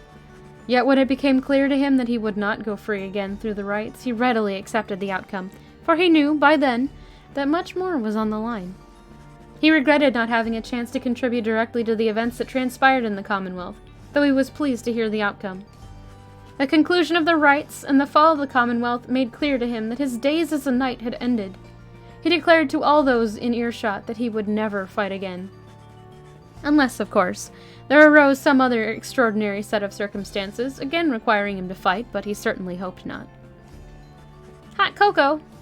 Nice. He still trained regularly, though never found as skilled and motivating of a partner as his fleet-footed friend Rookie Greentail, whom he remembered fondly. From time to time he would seek guidance from one of his former comrades, Big Bertrude, much his elder, and a wellspring of perspective on his life decisions. He was always grateful for the counsel of the Reader, and would regale her over and over about the time they squashed the spawn of unfathomed plurns. He wasted no time dwelling on his days under the leadership of Sir Deluge, his former commander. The other Worm Knights stayed well clear of him. Gilman never did return to his homeland of the Sea Dominion, and was content to lead a monastic life on a small residence in the hills. It was just high up enough to make him keep striving for conquering his fear of heights. Other than that, an intense daily training regimen and the occasional visit from an old companion was more than enough to keep him optimistic and engaged. He knew by then that honor was not something to be won, but a contract with oneself to be renewed each day. Oh no! I forgot about Tizo. The imp called Tizo was the first of his kind to achieve liberty through the rites. While he was not the only imp trained in the ways of the scribes, imps are native to the downside and thus care not for traveling abroad. This made them useful to the triumvirates. Yet Tizo had a different calling, and the Nightwings believed that he too could play a key part in Wulfred Sandalwood's plan. We will get there. During the night of the scribe's return, he stood out to the populace as something of a miracle. They had only heard of downside imps before from legends of Ha'ab the Swallow. Afterwards, he became something of an icon, representing both the fall of the Commonwealth and the beginning of a new era. He would visit his friend May at every opportunity. She was among the few who could consistently interpret what he meant, and they were always close since first they met. Wulfred Sandalwood would sometimes send him little gifts all the way from Downside. Despite the insurmountable distance between them, their friendship proved more than resilient. Tizo often missed his interactions with the reader of the Nightwings. They had quickly built quite a rapport back in the Downside. He and Orlick reconciled as well. Orlick offered him free room and board, and that was that. Tizo liked riding on his shoulders. And Tizo would often express wishful gratitude for all his time conducting the rites alongside the Nightwings, who made such sacrifices for him. Other than that, Tizo was diligent about his role as something of a living artifact, and helped interpret for the messenger imps that relayed news to and from the Downside. Possibly. Despite having gained significant celebrity, he never let it get to his head, although he did take full advantage of his access to the Saurian Union's fishing industry. Cute. Alright, we'll save Orlek for last, I think.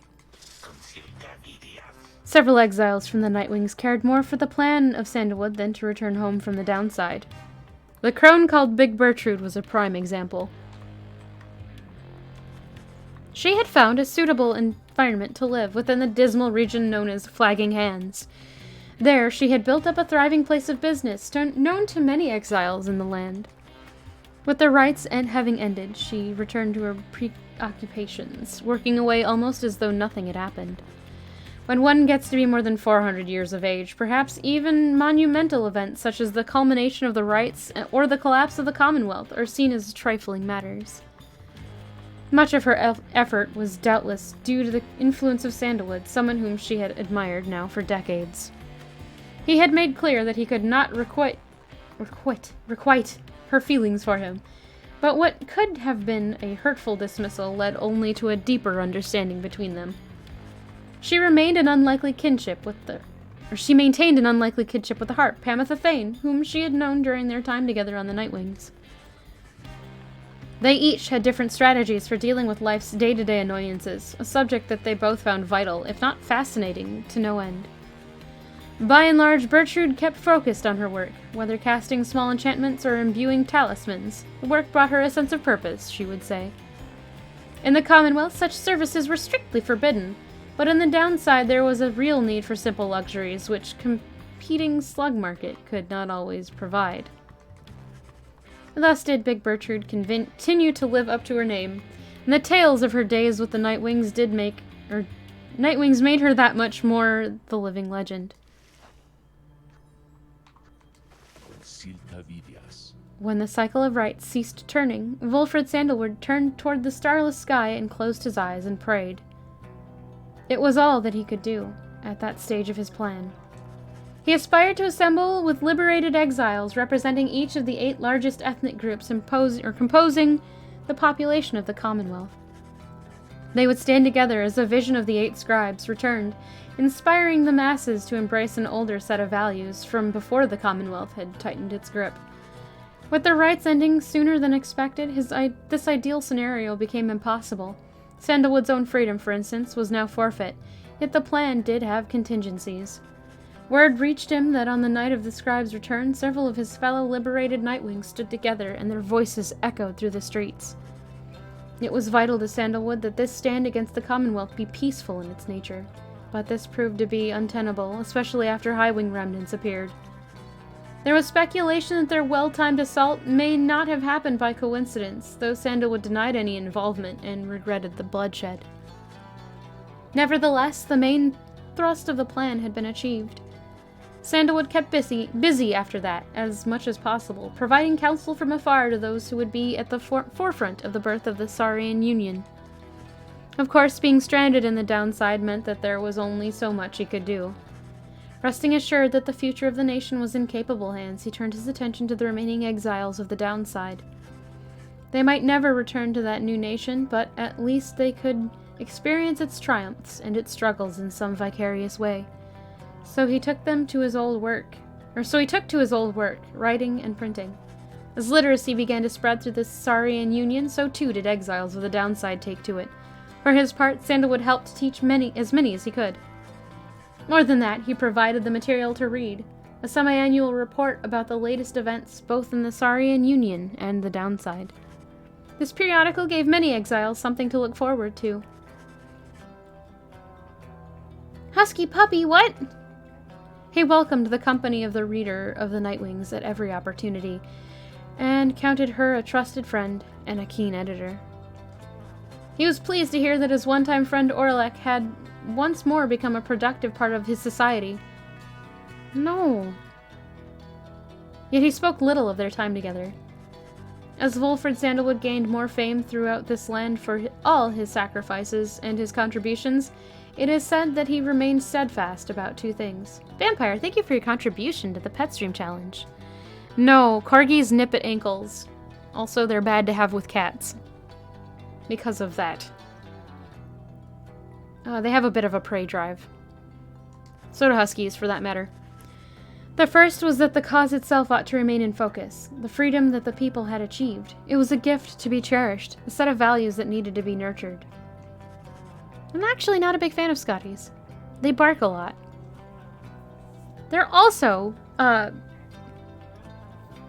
they also have a prey drive. My grandparents had a basset hound when I was little. That was a pretty good dog. But the drool. There's so much drool. The second point he made was that he himself had little to do with the outcome. He would often praise the exiles of the Nightwings who had stood with him, each in turn, by name. He never forgot any of them. One day, to commemorate his birthday, the people of the Saurian Union unveiled a monument depicting him and the Nightwings as imagined in their prime.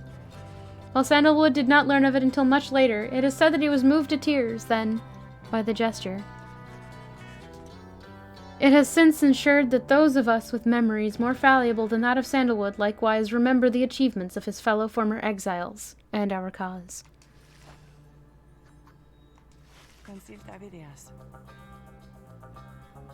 After the rites ended, Pamitha Thane parted ways with the other Nightwings, stating that she needed time alone. She reappeared some time after the fall of the Commonwealth, although she expressed mild surprise at the news. She claimed to have no knowledge of what went on, including what role the Highwing remnants had in the events that reshaped the world on the other side. For her part, Pamitha feigned little interest, making the point that they were stuck, and what happened elsewhere had little to do with them now. Oof, tea, hold on. Also, they're very loud and barky. There's a train, there's a French horn. Little Richard is on the radio.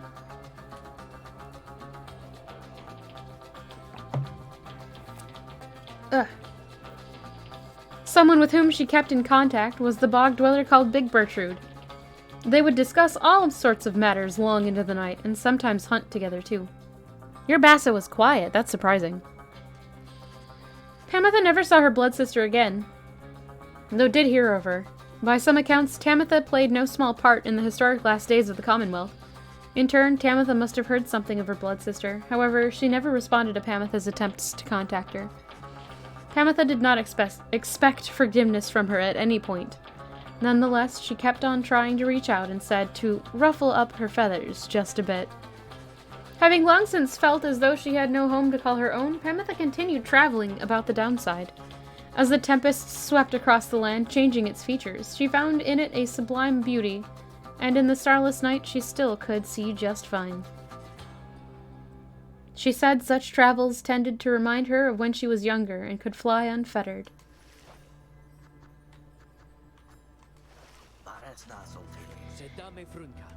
As the cycle of the rites drew to a close, it grew evident that a chance at freedom from the downside had slipped from Delbert and Almer Oldheart's grasp. Thus they and the exiles of the Fate returned to Jomur Valley. There they struggled to get by, as exiles of the downside tend to do. I don't know about that. He already barks too much. He's a Great Pyrenees. Or a Pyrenean mountain dog. There they struggled to get by, as exiles of the downside tend to do. Some time after the rites had ended, the old hearts at last heard the news that the Commonwealth had fallen. This was well after the fact, of course, but it brought old Dalbert great joy. Despite his forthright manner, he had no love for the nation that cast him down, along with his son. I don't know if that's a good breed combo, to be fair. But that would just, like, make a normal-shaped dog, I think. Dalbert Oldheart passed peacefully in his sleep before the next new moon. In his final days, he implored his son to undertake a pilgrimage to the scribes. Almer never shared his father's view of the scribes, but respected Dalbert's wishes, and so, after a period of mourning, Almer began a new journey. Not a day went by that Almer Oldheart did not think about his father, and give thanks to him, and speak to him at morning and at night. Would that the stars yet shone, for surely Dalbert's would be there among them, smiling down at his son and watching over him and his kin. After the final liberation rite, Lendl refused to believe that the rites had truly ended. What's that? He would sit through night after consecutive night, staring into the blackness of the sky, awaiting any kind of sign that he might gain another chance at freedom. What did? It looks a lot more like a golden, to be honest. That's funny. Okay. Back to the game. No sign ever came. His fellow accusers started to express concern for him. Survival had become their top priority once liberty had slipped from their grasp. But Lendl dismissed them as weak fools. He insisted rather forcefully that any evening now the stars would shine for him again, and mark the way toward his inevitable freedom. He was, of course, mistaken. The others in his triumvirate were left with little choice but to abandon him. After that, the exile known as Lendl the Liar was never seen again. However, there have since been sightings of a bedraggled demon who wanders the downside and bears Lendl's cruel countenance, suggesting he yet lives.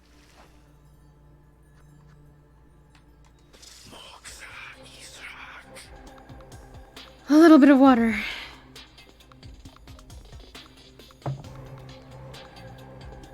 After the cycle of the rites had ceased, Witch Udmild returned to the Flagging Hands region, where she sealed herself within the Pit of Millith. There, even her fellow exiles of the Withdrawn allegedly grew unnerved after a time and left her to her vile work. Sometime later, the Pit of Millith erupted into flame. So intense was the conflagration that it could be seen all the way from Jomur Valley. Arson was suspected, though the cause was never verified, and many bog dwellers in the region were forced to flee. A tempest blowing from the north finally quenched the flames. When at last the ashes settled and the grounds had cooled, the site of the fire was scarred beyond recognition. No trace of Witch Udmild could be found. For the contents of the Pit of Millith, which notably included a profane object thought to be the remains of Islach, all of it was gone as well. Back in the Saharian Union, Udmild's repeated threats of the return of Islach were thoroughly investigated, and no credence was found to any of her claims.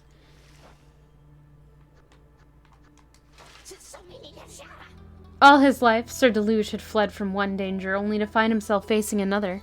He had escaped the war-torn waters of the Sea Dominion, he had escaped the blood border of the Commonwealth, and now he escaped the rites. After the rites had ended, his exiles wrapped up in the ancient tests were crestfallen as their last chance to return to their homes vanished, along with the stars above. But Deluge did not mind. For this outcome meant that, at last, there was no burden of responsibility weighing down on him. Having heard that Sir Gilman had remained behind, Deluge made a point of avoiding him at all costs. Nonetheless, they ran into each other once, riding a cold current in the Sea of Solace. The meeting was terse and cordial. Deluge ended up apologizing profusely for mistreating his fellow Worm Knight, and that was the end of it. While most of his fellow exiles of the Pyre Hearts yet longed for the waters of the Sea Dominion, driven as ever by their impulses toward conflict, Deluge settled down. With him remained one of his companions, one Lady Seagrass, who had taken a liking to him for some reason. Reportedly, they disappeared in the waters of Worm Gulf, which may begin to explain the significant increase in worm populations observed in the vicinity. A Corganese, as its name suggests, has one Pembroke Welsh Corgi parent and one Great Pyrenees parent. The dog will weigh 28 to 100 pounds and live 10 to 13 years. Your Corganese will inherit some degree of the shortened legs of the Corgi breed. These dogs will shed quite a bit year-round and seasonally. Your Corgi will be bright, active, and independent, an excellent guard dog, which means it will bark everywhere. It has the shedding power of the Corgi combined with the excessive hairiness of the Pyrenees. That sounds like a mess.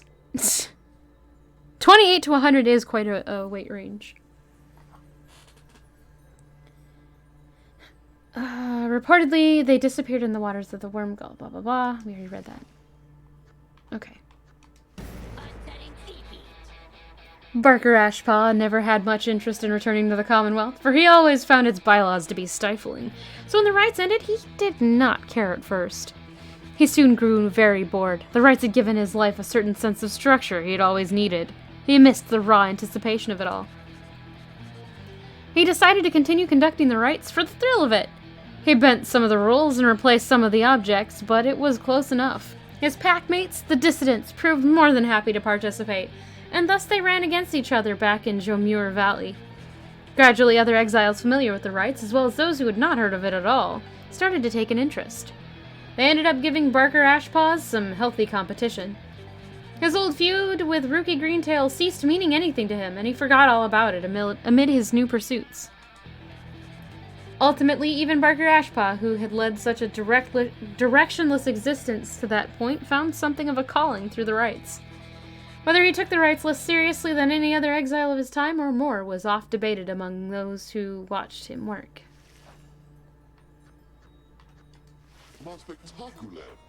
When Manly Tinderstoff realized the rites had ended, and that he no longer could return to the Commonwealth through his ancient means, he was outraged. He cursed the scribes, spewing forth such a slew of blasphemy as to be very unbecoming of one of his high status and bearing. When at last he calmed himself, he focused all his energies on attempting to find another means of homecoming. He maintained regular contact with his wealthy family on the other side via messenger imp, and used their vast resources to explore other means of escape. He tried using an elaborate pulley system. He attempted to retrofit a flying black wagon with superior propulsion. He tried an imp raft, a hot air balloon, even prayer. Nothing worked. There was only one way to escape the downside, and now it was gone. Tinderstoff bankrupted his family in these vain attempts. At last, such was his shame that he retreated to the teeming woods of Black Basin, to Cinderroot. There he yet wallows, complaining to his comrades of the chastity who will still put up with him, either about his own misfortune or the latest news from the other side. Once it became clear to Ignarius that the rites were drawing to a close, he knew that it was time for him and the Tempers to call it quits. But first, he and the Tempers did decide to celebrate, and that they did for many, many nights. The revelry did eventually subside. The exiles parted amicably and went their separate ways. He roamed the downside then, searching for some meaning in his life, sometimes taking odd jobs requiring his brute strength. He never remained alone for very long, and took on many lovers in his time. However, he sometimes thought about the one he had called Curlyhorns, and what became of her. Though his glory days as the most powerful conductor of the rites had long since passed, he always enjoyed the fearsome reputation he had cultivated at that time.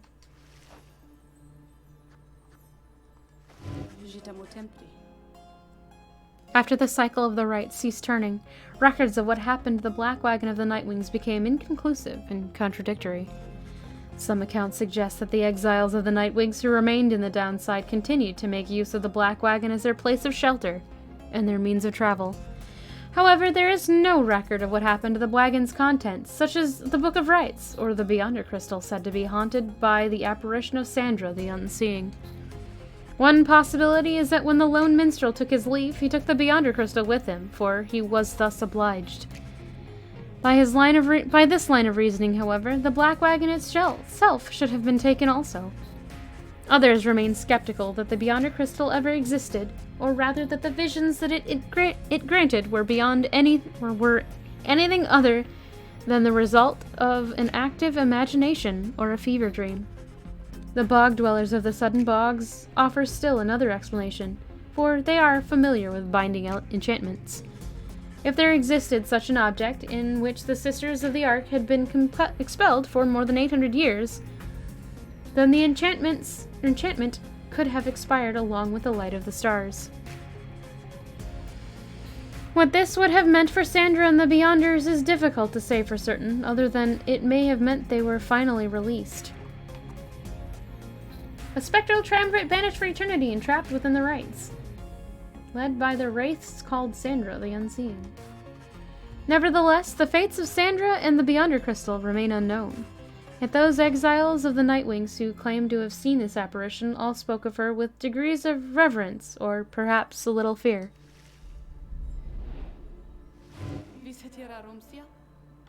Can you believe this, reader, honestly? Sandra has appeared before you, as well you can see. They are so far from the mark with all this nonsense, I am wont to laugh. In fact, here goes. She laughs. She is referring to the account of her. You sense she does not care for it. Well, let them gossip all they like. I merely wish that they would mention you, at least in passing. When next they are at it, though they shall never know even half of it, shall they? Sandra seems irritated by the incomplete account of what happened to her. The account was relatively flattering despite a lack of detail. It could have been worse. Perhaps making light of the situation will make Sandra feel better. Remain silent. I'm going to humor her. You indicate to Sandra that the real truth of what happened between you would perhaps make too lascivious. It's lascivious. A tale to be told in such a format. I'm probably mispronouncing that. Apologies. She makes a bemused sound at this. Perhaps that story ought to get out then. I'm gonna drink some water and start this one over. Perhaps that story ought to get out then. To think that they would go to all the trouble to make literacy accepted once again, only to reprint such drivel. Anyway, let us keep going, lovely reader. We know the truth of it. That is what matters. She fades into the Beyonder Crystal, for now, and you tuck it away safe.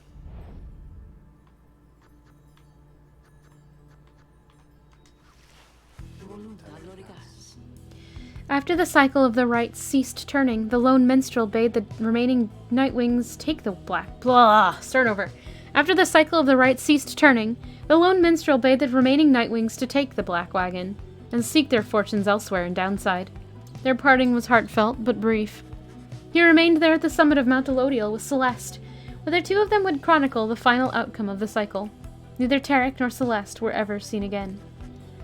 We know all this now through song attributed to them. Some claim these songs originated in the taverns of the Saurian Union and merely were imbued with weight of folklore. However, exiles liberated from the Downside corroborated each other's claims at having met this duo that preside over the liberation rites. Another folktale suggests these minstrels were heralds of the scribes. Having fulfilled their obligations, they departed the world as we know and rejoined their patrons. One of their famous songs describes another, simpler outcome, that the two gave up their duties to the rites in favor of a life they could share together. In any case, they are likely to remain the subject of such verses and songs, for it was they who watched over the rites and ushered in our times. Last one. Last one.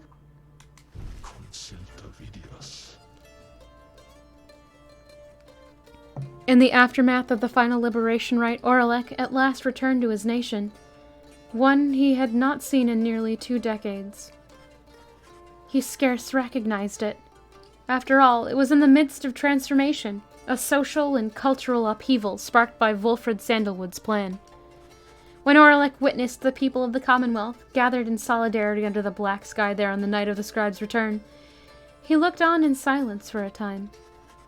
Then the Nightwing remnants descended, and a panic quickly spread among those gathered. A pitched battle erupted in the streets. It was chaos.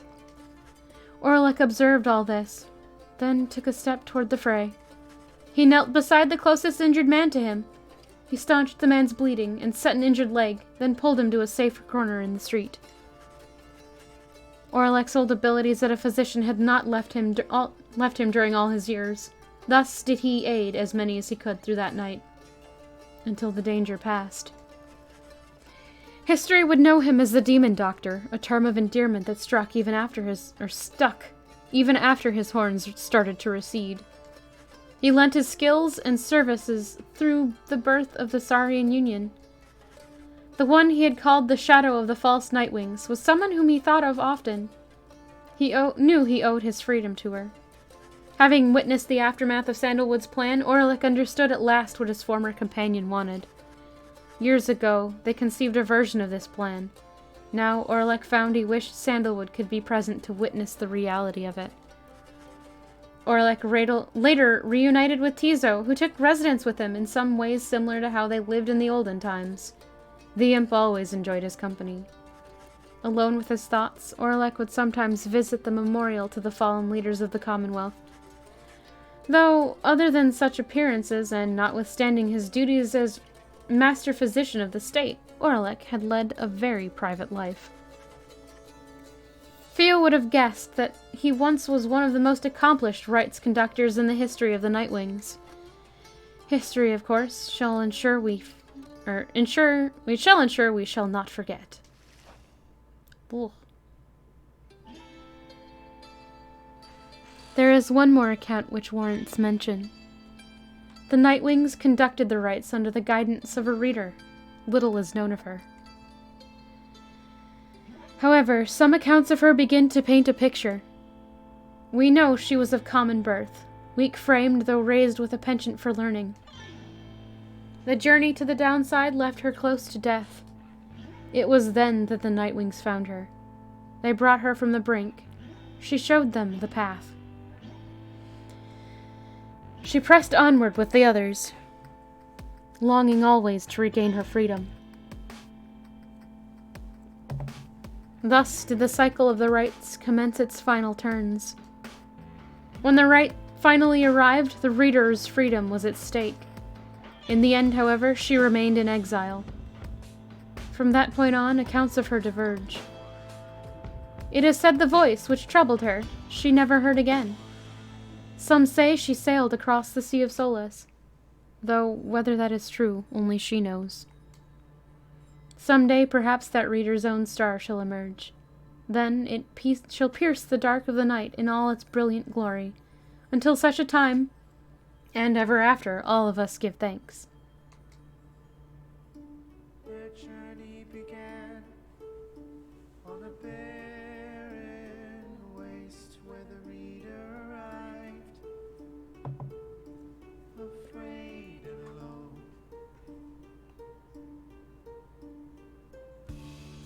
When she arrived, the book of rites awakened the Nightwings and ignited the flame. They follow the stars. Thank you for the GG synth pop.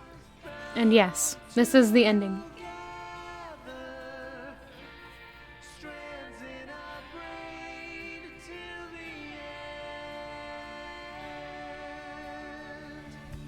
We sing of the last of the Nightwings who, having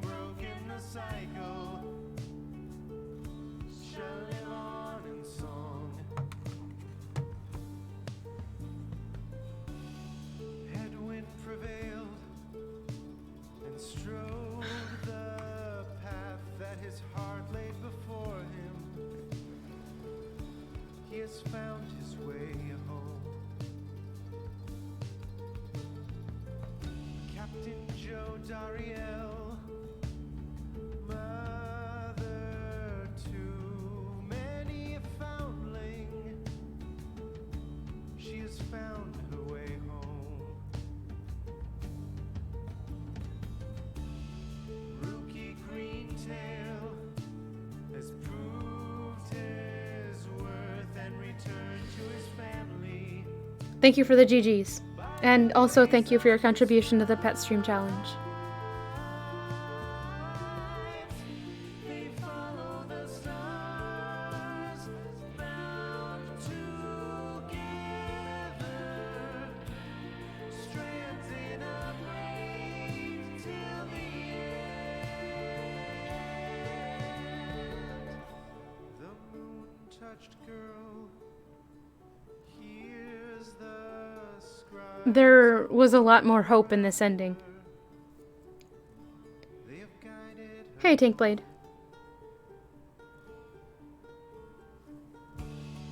Tizo prevailed, first of his lowly kind, to ascend from the downside. He has found a new home. Sir Gilman the Bold, duty bound to honor the Nightwings. He remained to the end. Never Thane, born on guilty wings, ever seeking forgiveness. She remained to the end.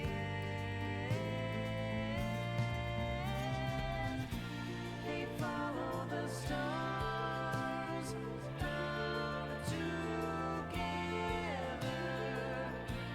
strands in a braid till the end. Bound together, spirits tender, strands unbroken, scribes awoken. The great mastermind, Wolfred Sandalwood, saw his plans turn to action. He remained till the end. The bog dweller Bertrude kept their foes at bay with her finest enchantments. She remained till the end. The reader at last made the Nightwings whole, having bound them together. She remained till the end. They follow the stars, bound together, strands in a braid till the end. They follow the stars, bound together, strands in a braid till the end.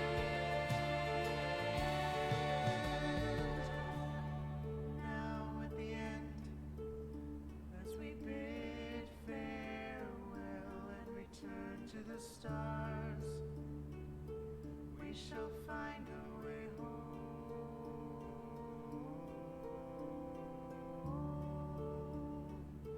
We shall find our way home.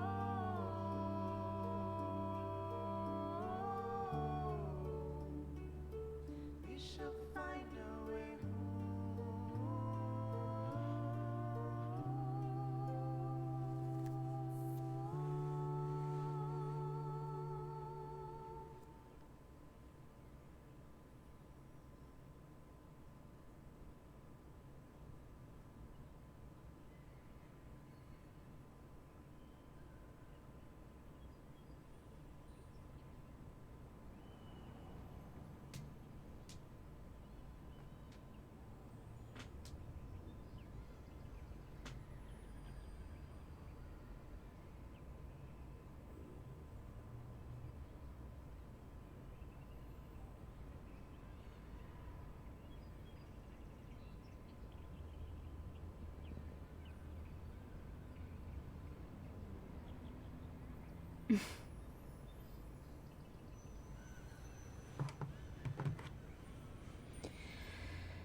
Let's see.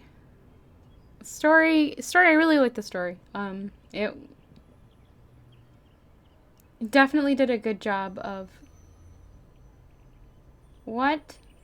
What does true Nightwing campaign mode mean? Oh no.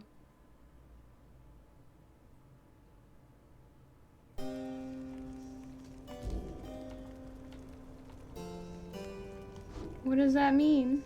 Is it a no?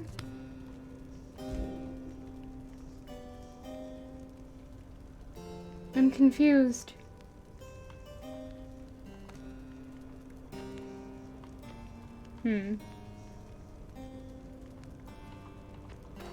Oh, I see. Extra difficult! How about no? Oh, I could have put on subtitles. Darn. Okay.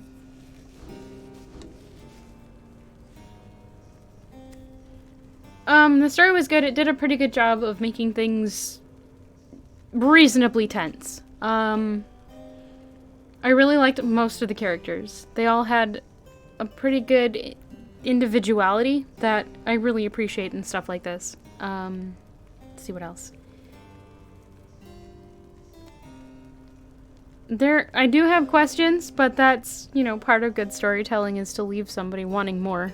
So if they do come back to it, there's, you know, that attraction.